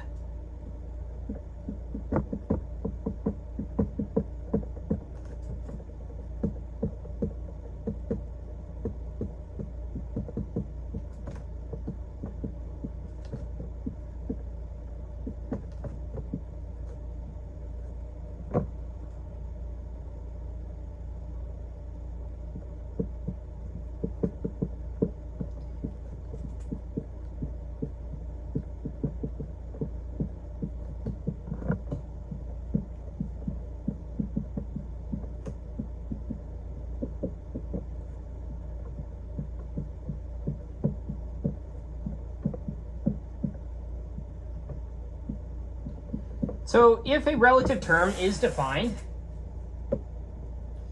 it should be defined in relation to its end or proper object. So, for example, let's say you want to define desire. You gotta spell it right first. Goodness.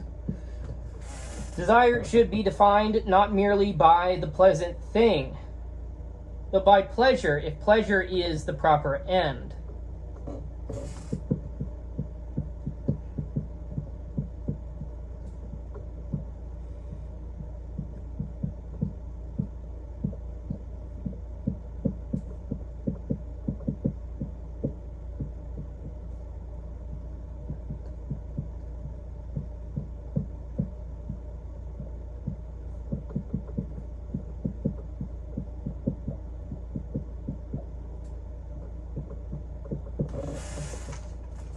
I'm putting punctuation where I shouldn't have it, but okay, let me just okay.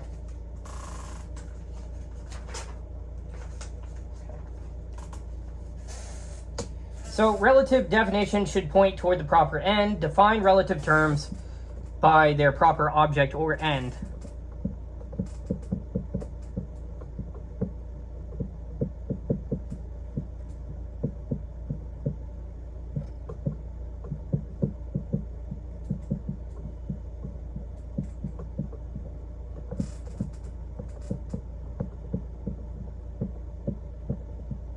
All right, let's go ahead and move on to the next point.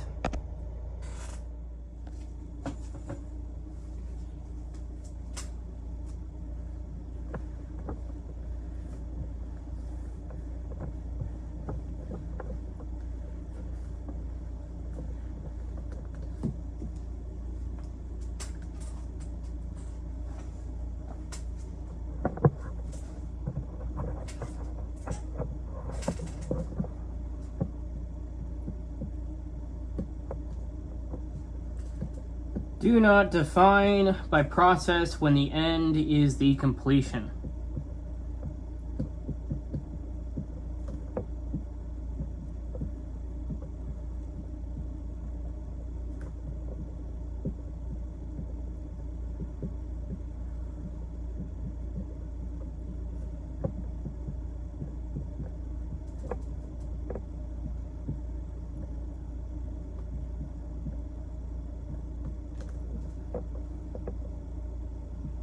So if the correlate is a process or activity, we must ask whether the end is really the process itself or the completion of the process.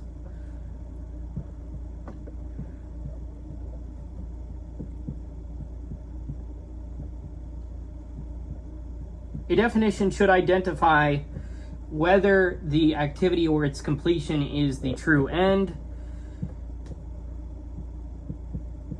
Don't confuse activity with its completed end.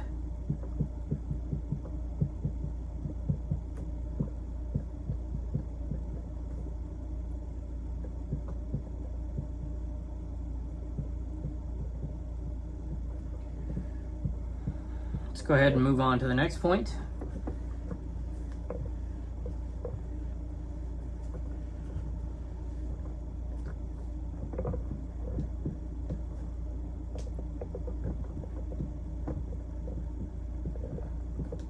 Add quantity, quality, place, and cause when needed.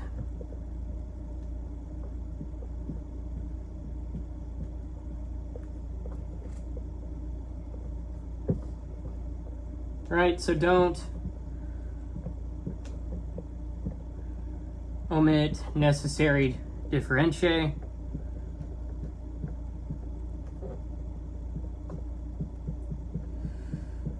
Like the ones I just mentioned, because that would lead a definition to fail. For example, so you said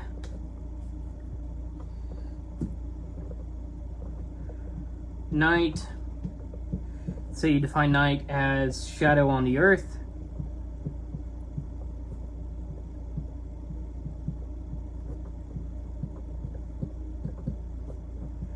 Earthquake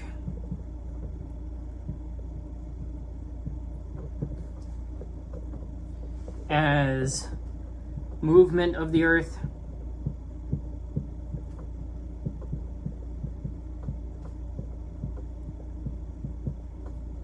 And wind as movement of air. These are too broad unless one specifies the relevant manner, amount, place, or cause. A definition must include all differentiae needed to capture the essence. So don't omit the qualifying features.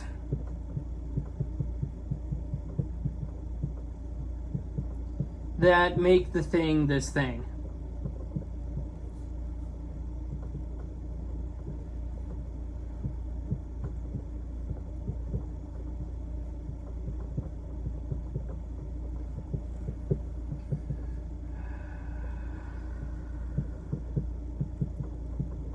All right, let's move on to the next point.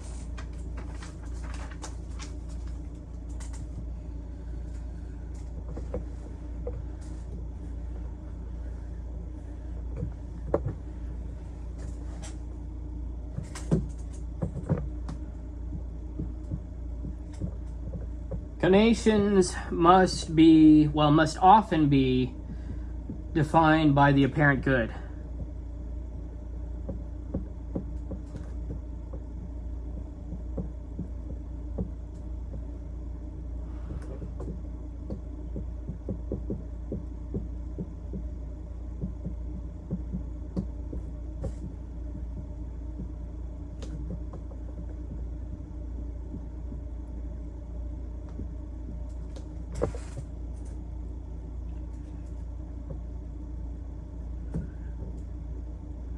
So, in cases of desire or wishing, one must often include the word apparent. People don't always desire what is truly good or apparent. They desire what appears good or pleasant to them. Right? So, wishing, you want to lean towards apparent good.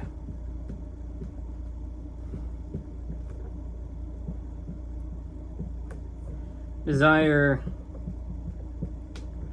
want to lean towards apparent, pleasant. Psychological definitions must account for appearance, not only reality. Desire follows the apparent good or pleasant.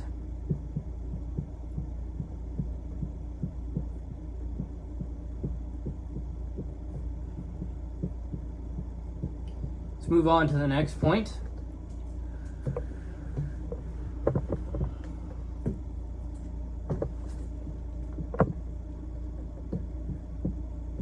Definitions of states clarify related things.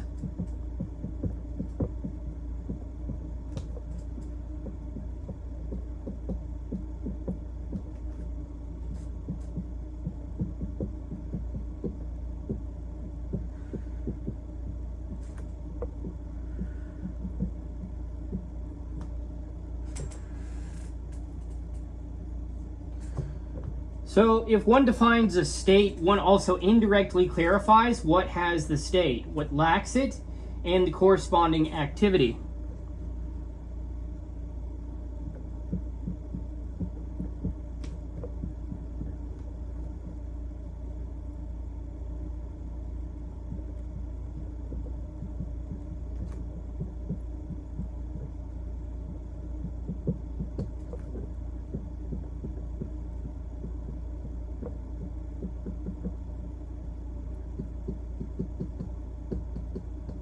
For example,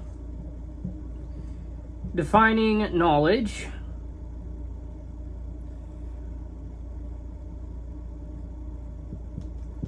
also clarifies knower, ignorance,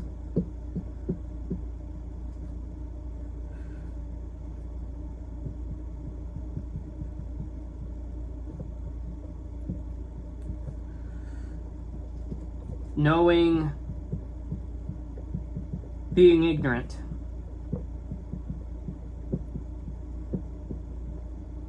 A definition radiates through a family of related terms.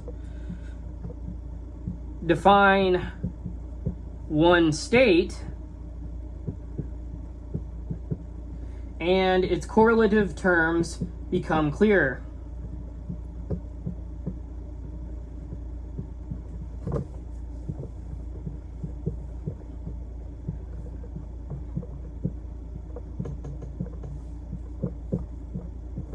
On to the next point.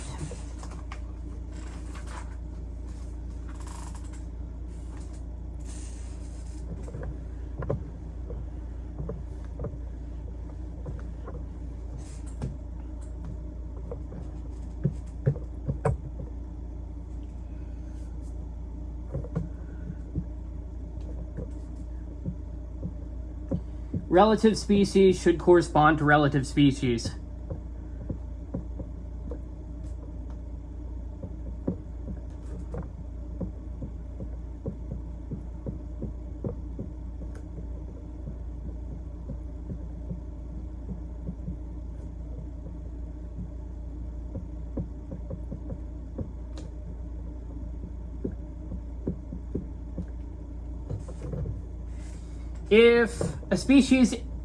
If a genus is relative to something, then a species under that genus should be relative to a species of that correlate.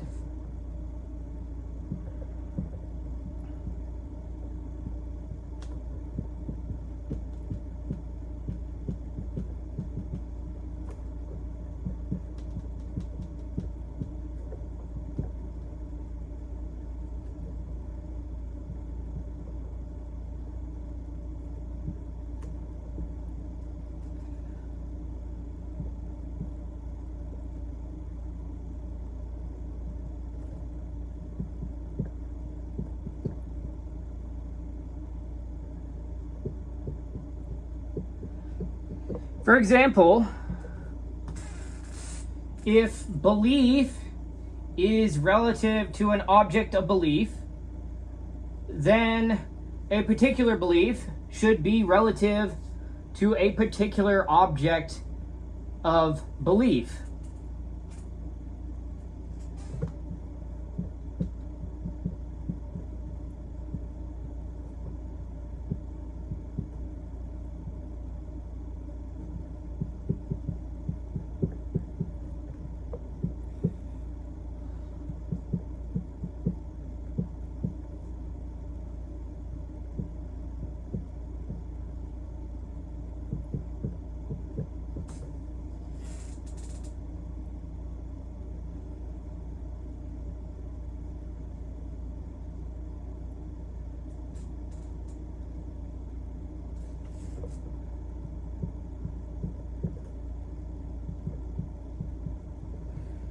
Right, and so the general pattern here is you have genus relative to correlate,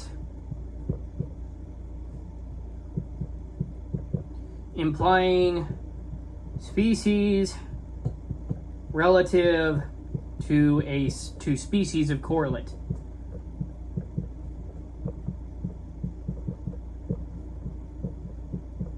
All right.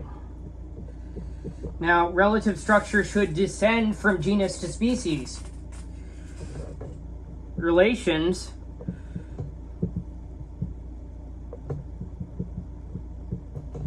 must remain ordered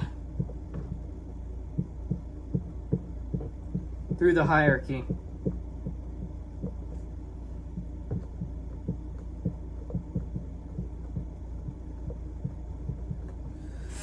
Let's move on to the next point.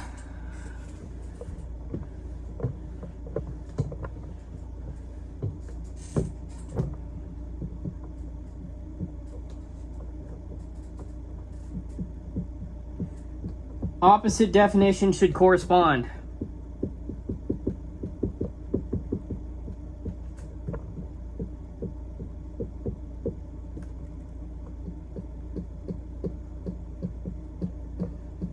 So if one definition, if one term is defined, its opposite should have the opposite definition.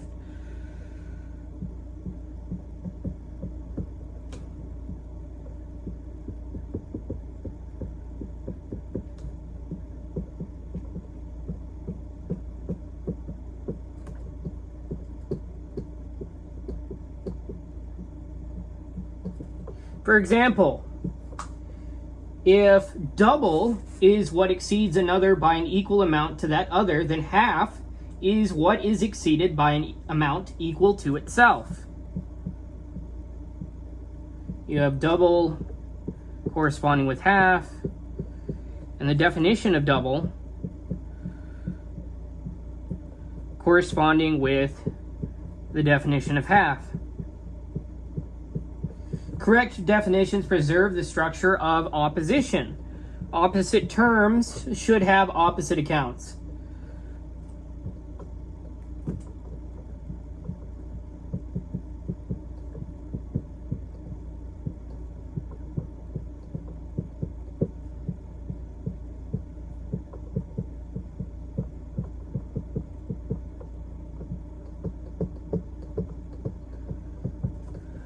Let's move on to the next point.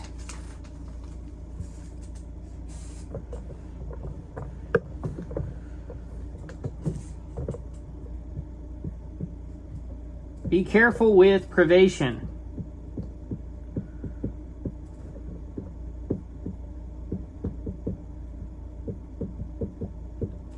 So, a privative term must be defined by naming. What is absent and what is deprived.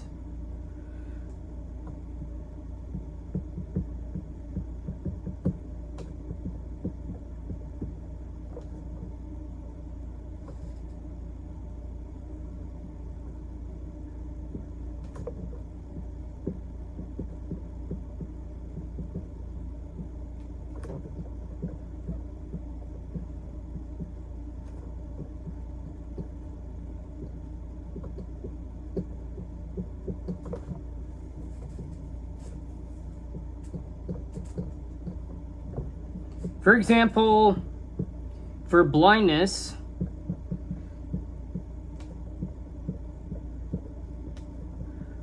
we could define blindness as privation of sight in an eye. It's not enough to say privation generally. A privation must say both what is lacking and where it is naturally due. Privation requires subject and absent state.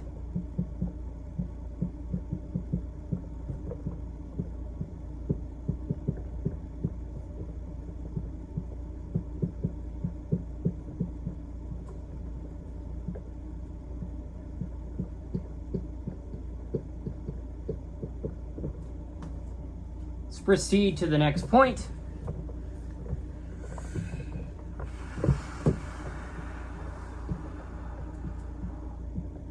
Do not define as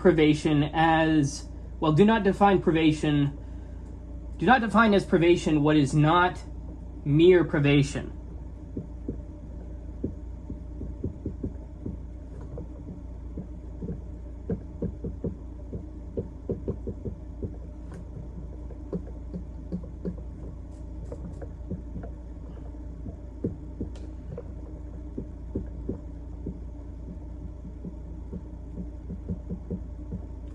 Not every negative condition is privation.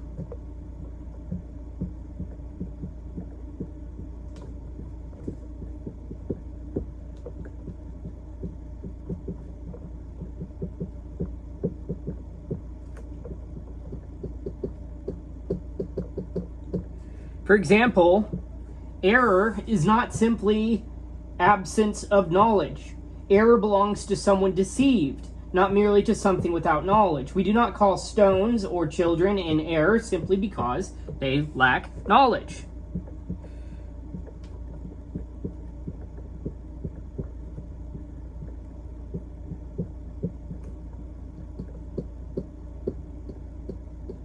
Not every negative condition is a privation. A privation is a structured lack, not a mere absence.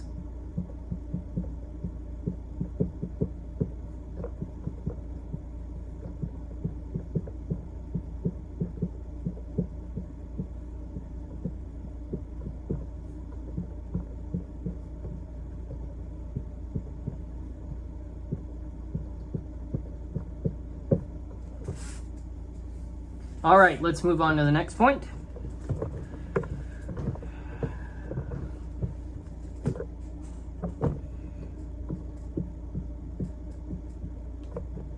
Inflections should match.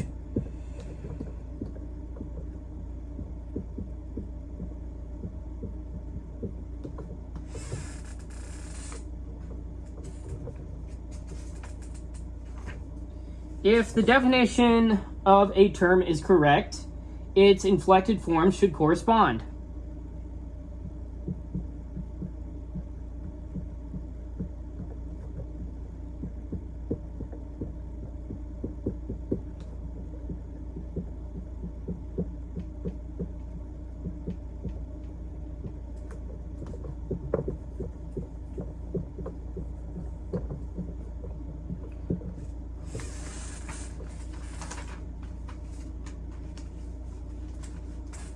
For example, if we define beneficial as productive of health,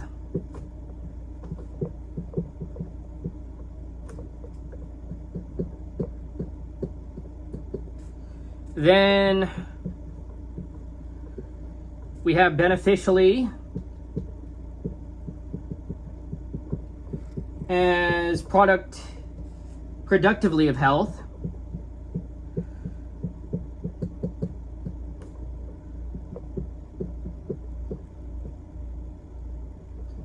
and benefactor as producer of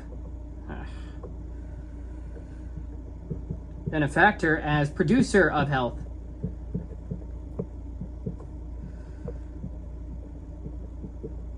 Definition should remain stable across grammatical relatives. A definition should survive its inflections.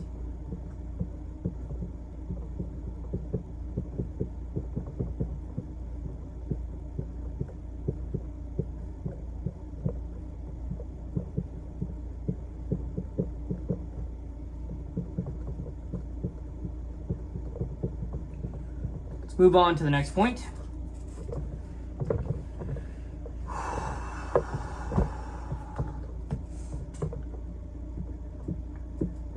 Definitions and Platonic ideas.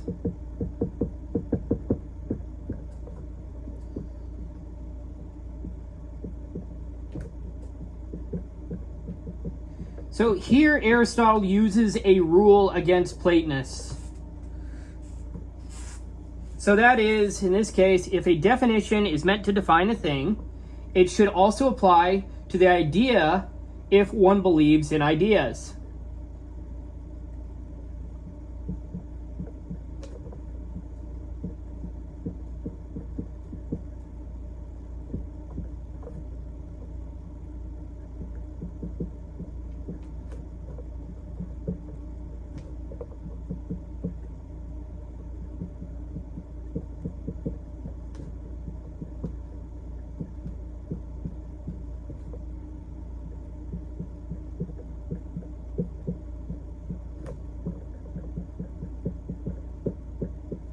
For example, if one defines man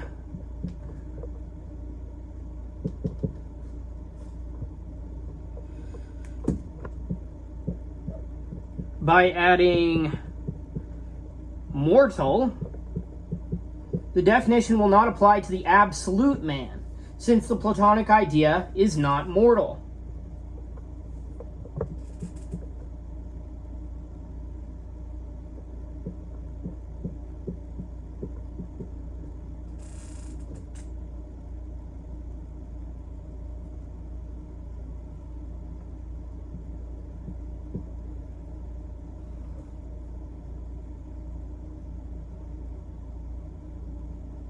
A Platonist definition must fit the form as well as the sensibles. Definitions can be tested against an opponent's metaphysical commitments.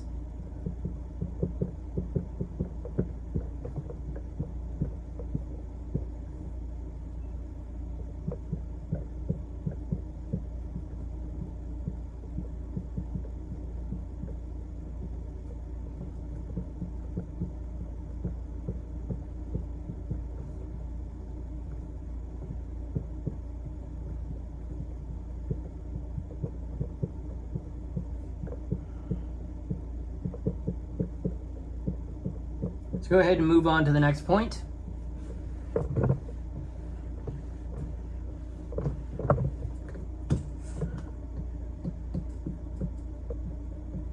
Ambiguous terms should not receive one common definition.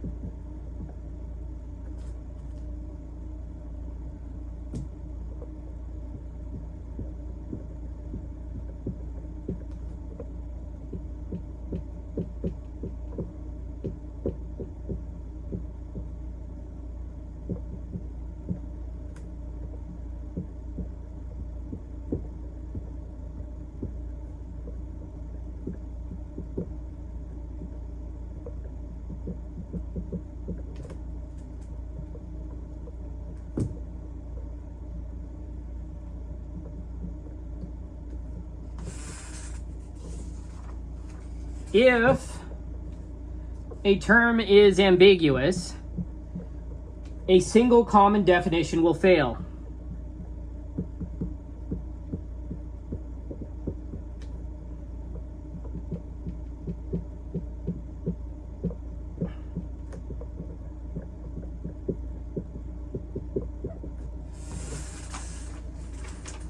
So, for example,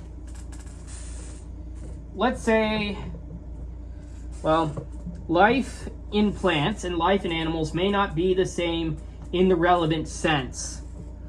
A definition that applies equally to both may fail to define either properly.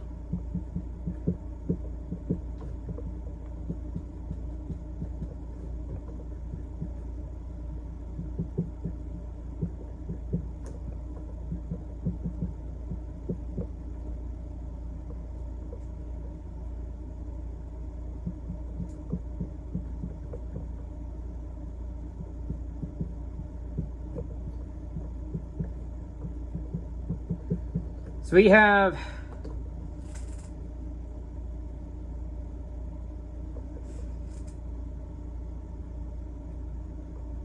this breaking off.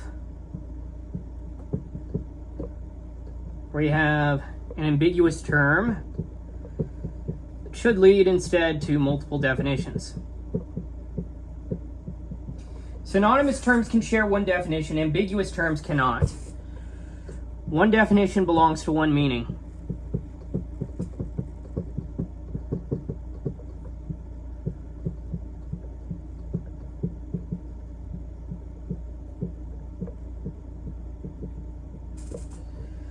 Let's go ahead and move on to the next point.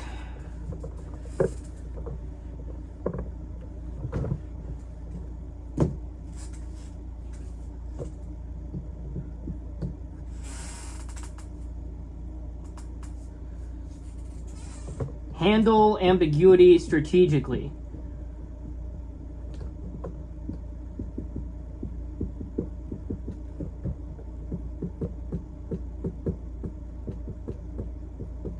Aristotle gives practical advice. In questioning, treat ambiguous terms as if they were synonymous unless the ambiguity has been secured. This may show that the answerer's definition fails to apply to the full range. In answering, distinguish the senses.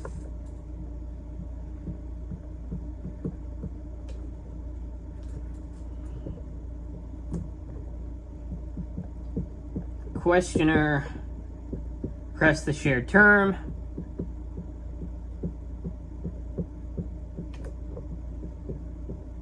For an answerer,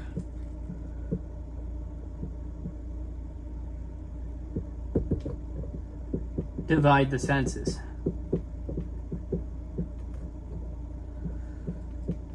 Dialectic requires both logical clarity and strategic awareness. The questioner presses unity, the answerer distinguishes meanings.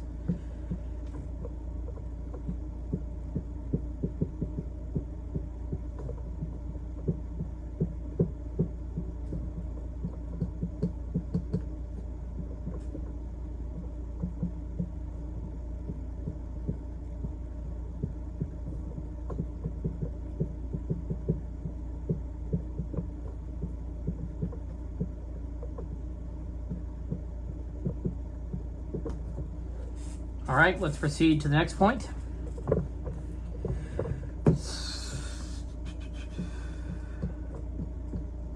Complex terms, test part by part.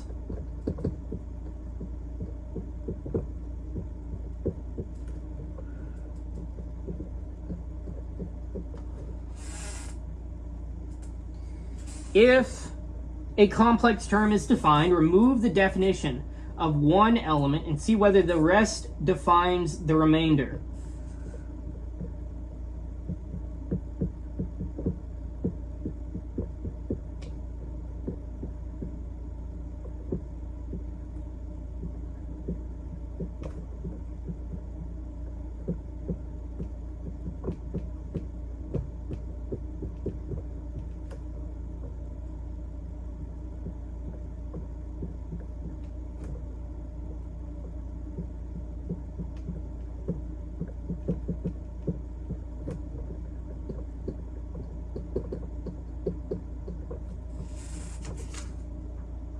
So, for example, if finite straight line is defined,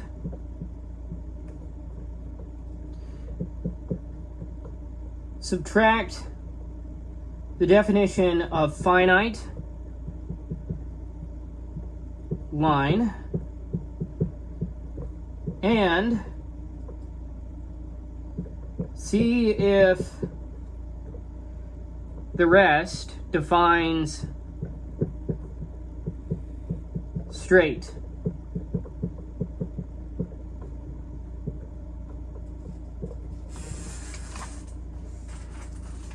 A definition of a complex should distribute correctly across its elements.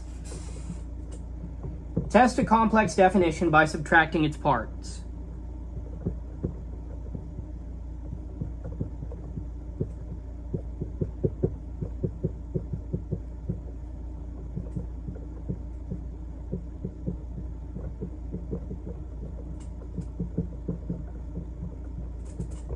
Let's move on to the next point.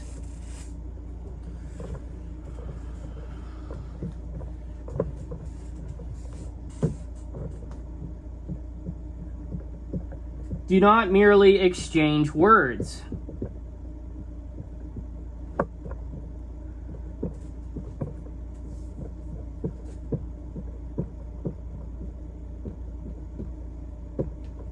So a definition should not simply replace each term with another term. It should explain by phrases, especially where the term is simple or obscure. A name swap isn't the same as a definition.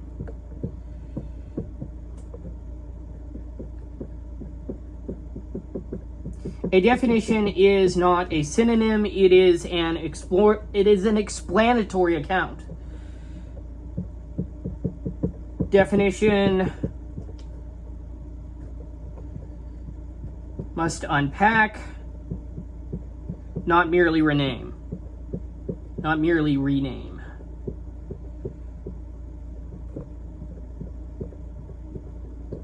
Let's go ahead and move on to the next point.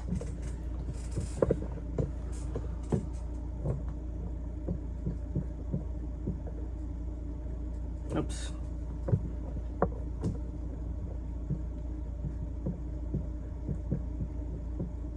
Equimembral definitions are suspect. Equimembral definitions are suspect.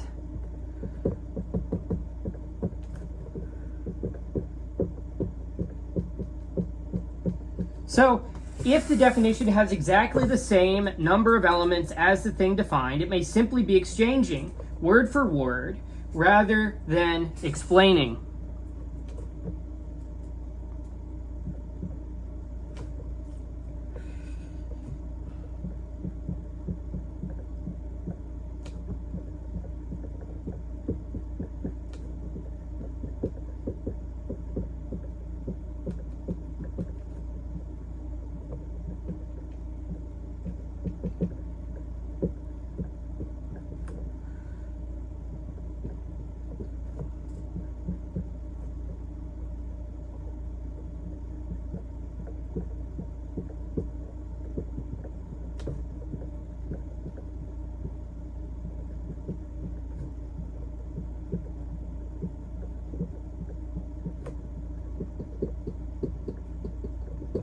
So for example,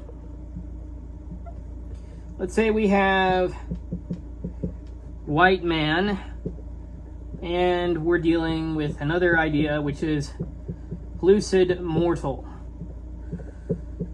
This is less of a definition than it is a relabeling. A definition should unpack, not merely rename. Equimembral exchange is usually not explanation.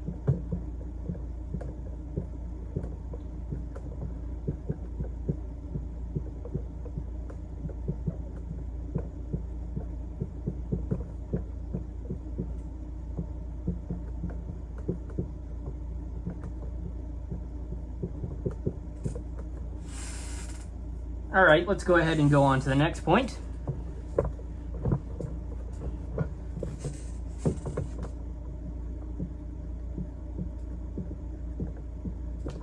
The definition must describe something real if the term is real.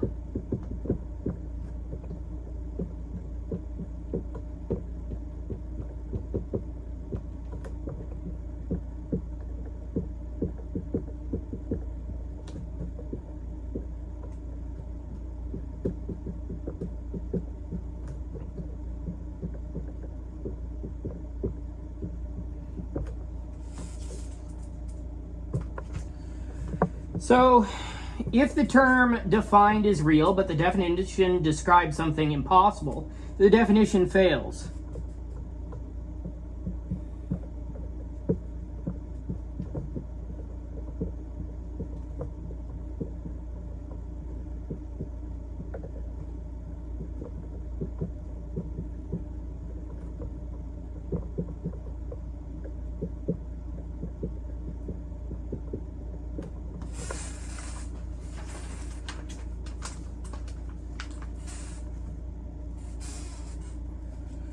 So, for example, if we defined white as color mingled with fire,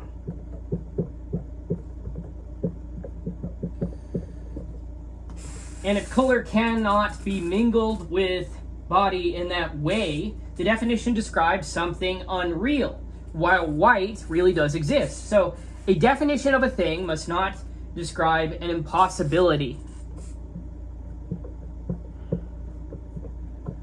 The account must be as real as the thing accounted for.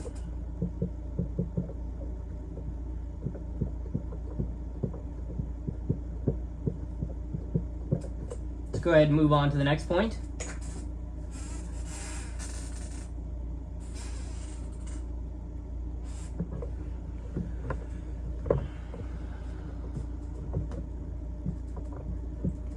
Do not define a thing only in its good or perfect condition.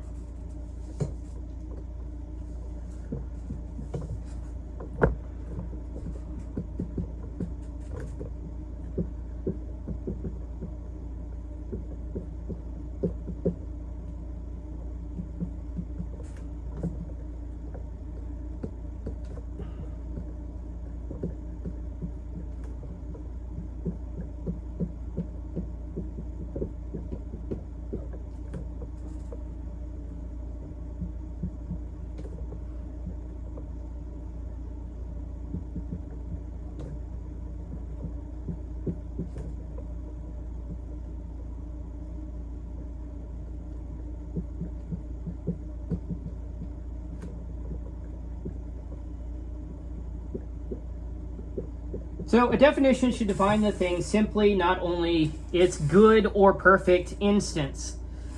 So, for example, a rhetorician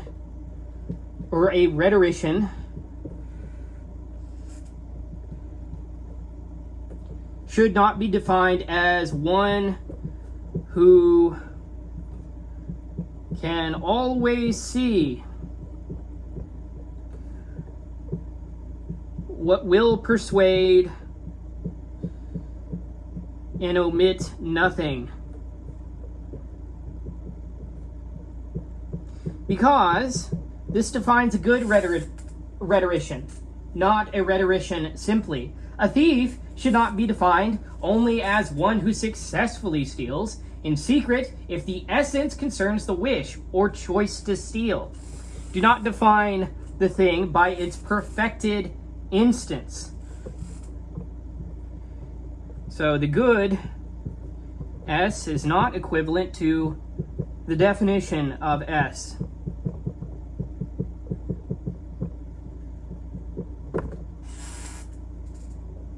All right, let's move on to the next point.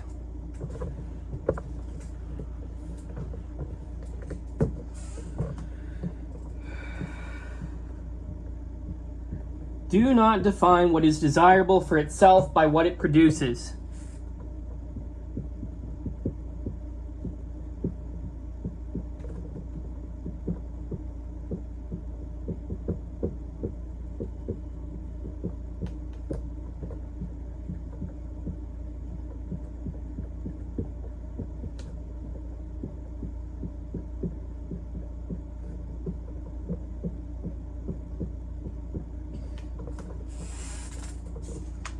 So if something is desirable for its own sake, do not define it merely by what it produces or preserves.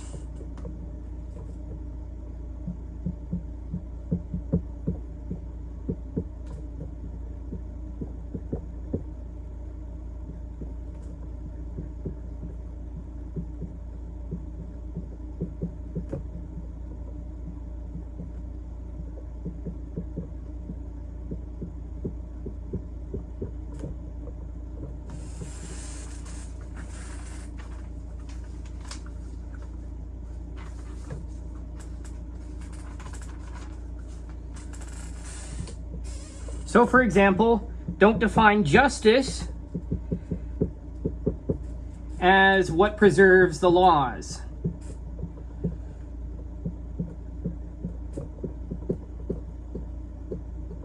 or wisdom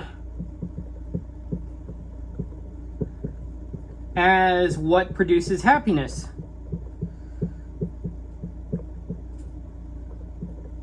These may name effects, but they don't state the intrinsic essence of either thing. Intrinsic good should be defined by what they are, not merely by what they do. Do not reduce intrinsic good to instrumental effect.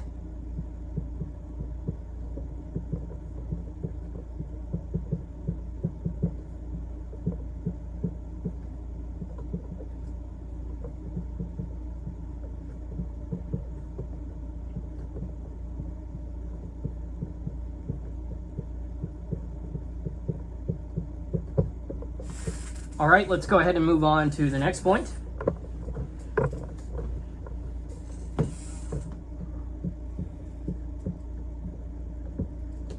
Beware definitions as A and B.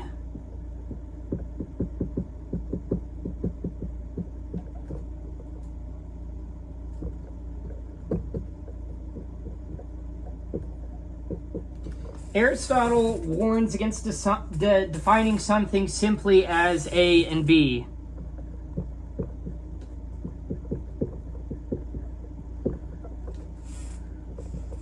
For example, let's say you tried to define justice as temperance and courage.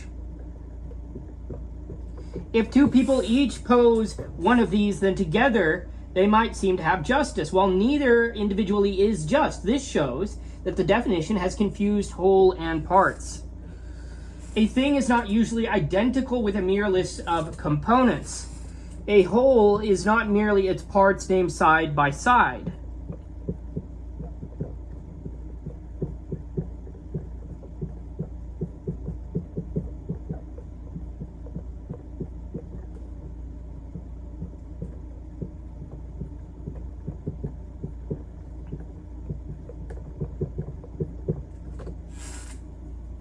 Go ahead and move on to the next point.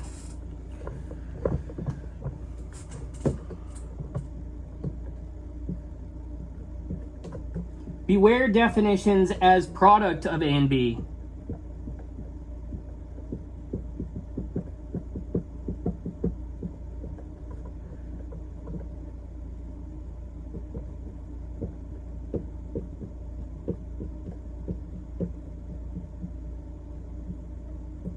So if something is defined as the product of A and B, ask whether A and B can naturally produce one thing. Also ask whether the whole and parts belong to the same subject.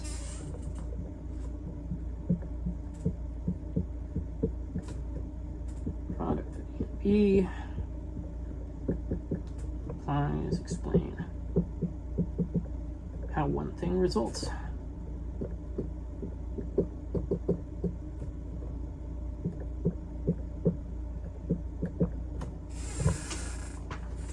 So, a product definition must explain the unity of the product.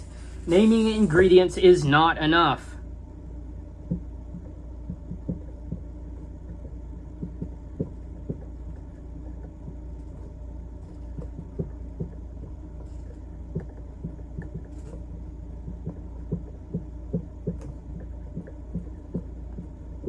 Let's go ahead and move on to the next point.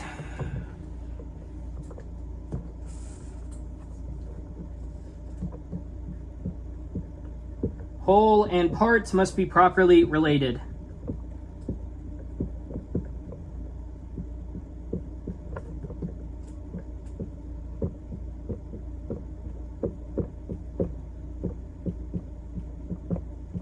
So the whole should perish when the parts perish, but the parts need not perish when the whole perishes. If a proposed definition reverses this or fails to preserve whole-part relations, it's suspect.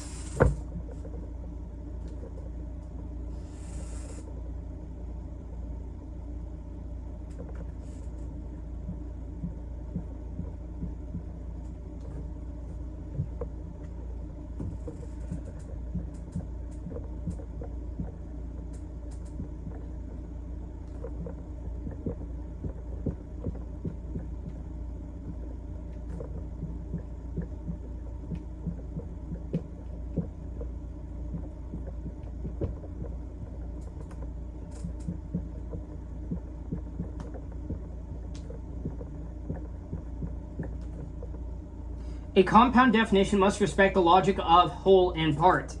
A whole depends on its parts, but the parts need not depend on the whole.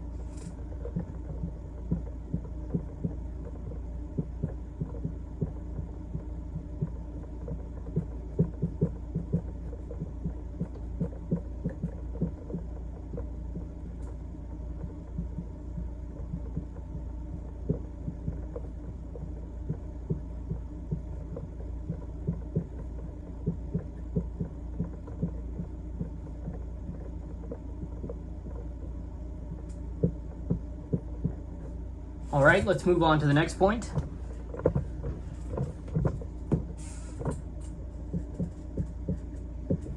State the manner of composition.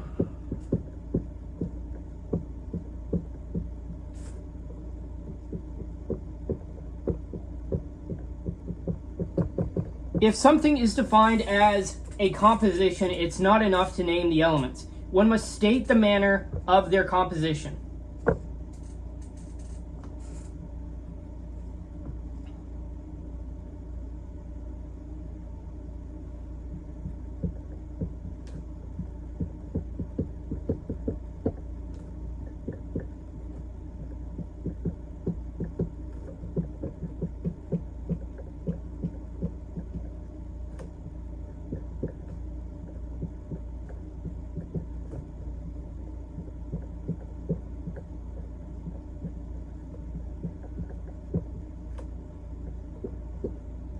So, for example, the same elements may produce flesh or bone depending on how they are compounded.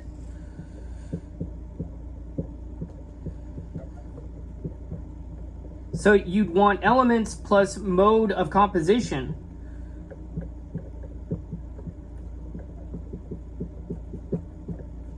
Whenever you're defining the compound. A compound is not merely its materials, but its materials arranged in a certain way. Composition requires order, not merely ingredients.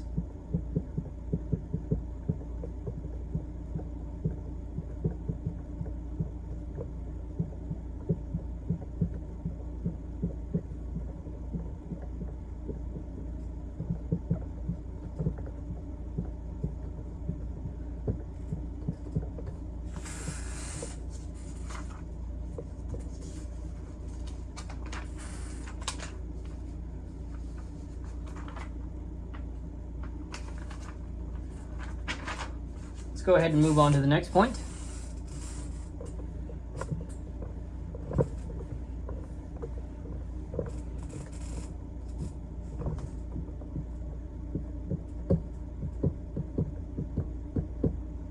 Attack a part if the whole is hard to attack.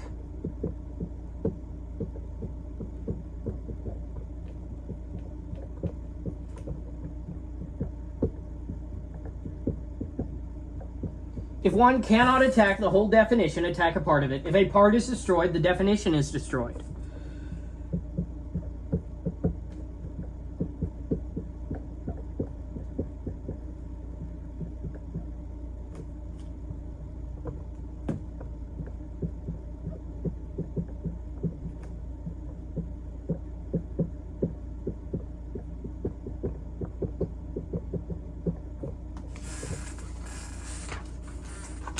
A definition is only as strong as its weakest element. When the whole is too hard, attack a part.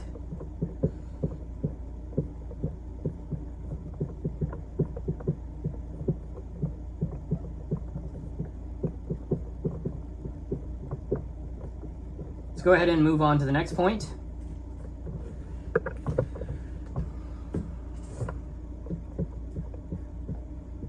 Clarify obscure definitions before attacking.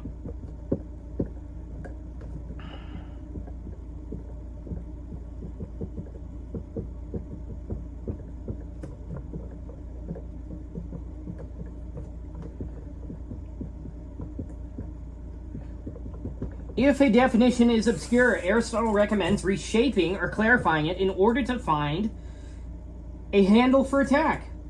The answerer must either accept the clarified version or explain the intended sense more clearly.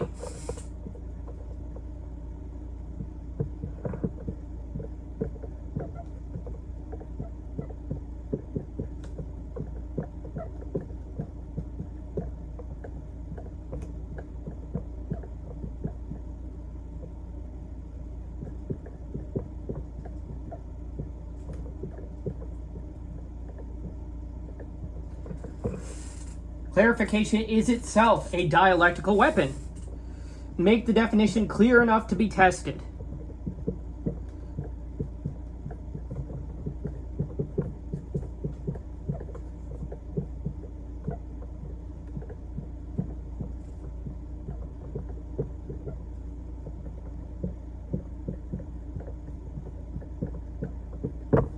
Let's go ahead and move on to the next point.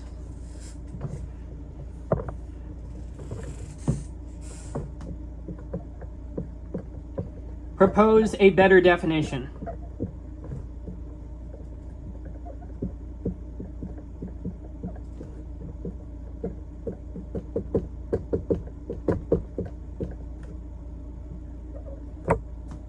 Aristotle ends with a practical rule. Propose a better definition. If the new definition is clearer and more indicative of the object, the old one is demolished, since there cannot be more than one definition of the same thing.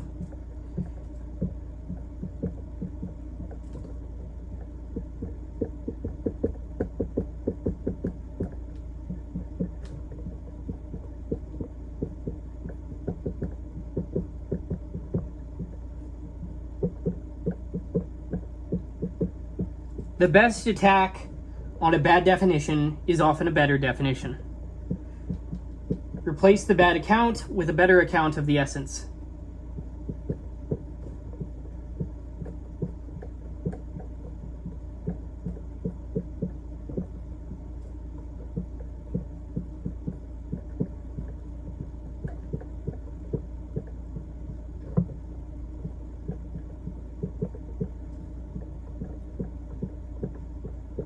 All right, let's go ahead and move on to the next point. This is the second to last one, so we just go over the architecture of this book.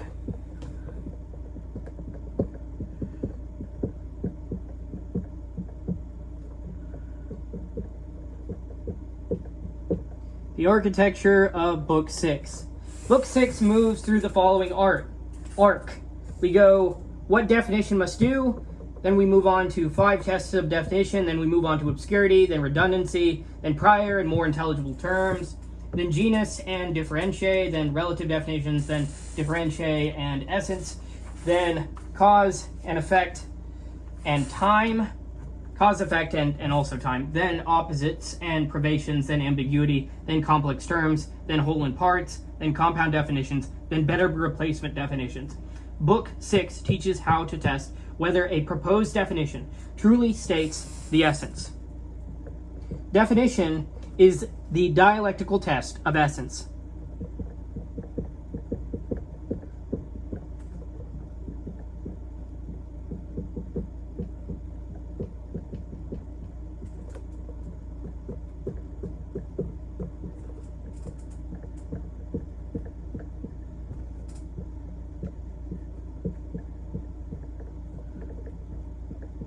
Then we move on to the next point, summary of main ideas. So, Book 6 gives commonplace rules for testing definitions. A definition is convertible with the subject and states the essence. The 5 tests ask whether the expression is true of the subject, places the object in the proper genus, is peculiar, states the essence, and is correctly formed. Some definition problems are handled by the rules of accident, the rules for accident, genus, and property. Incorrect definitions are often obscure or redundant. Ambiguous, metaphorical, strange, or unfamiliar language makes a definition obscure. A good definition should help reveal its contrary. A definition should identify what it defines without requiring an external label. Redundant definitions include universal attributes, removable additions, repeated meanings, or particulars already included under a universal. A definition must use terms that are prior and more intelligible. Scientific definition should use what is more intelligible, absolutely, even if teaching often begins with what is more intelligible to us. Genus and differentiate are prior to species. A definition should not explain the prior through the posterior. A definition should not define the definite through the indefinite. Opposites should not usually be defined through opposites except in essentially relative cases. A definition must not contain the term defined indirectly. Coordinate members of a definition should not be defined through one another. The superior should not be defined through the subordinate. A definition should place the object in its proper and nearest genus. Relative terms must be defined in relation to their proper correlates and ends. Differentiate must belong to the genus, have coordinate alternatives, and form species when added to the genus. A genus should not be divided merely by negation unless the object is privative. Species, genera, and differentiate must not be confused. Differentiate signifies the quality of the genus and belongs essentially. Locality, affection, accident, and destructive states are usually not differentiate.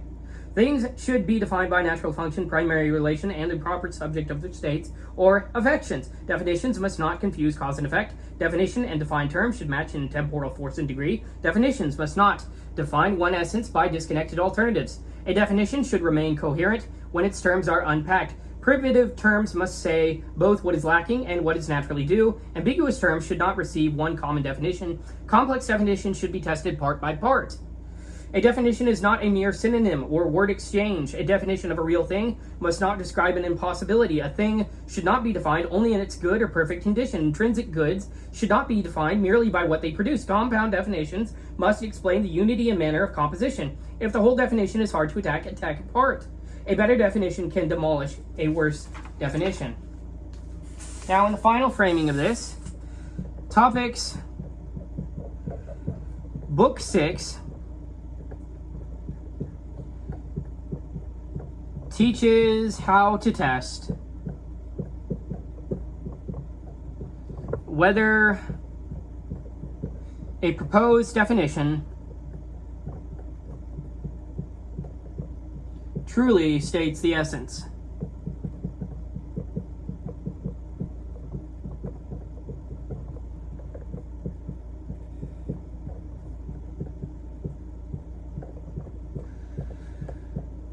Book 6 teaches that a definition must be clear, non-redundant, non-circular, prior, intelligible, properly placed in genus, properly divided by differentiate, peculiar to the object, and expressive of essence. A definition is not a metaphor, not a list, not a synonym, not a cause, not an effect, and not a description of the best case. It is an account of what the thing is. A definition is the disciplined statement of essence.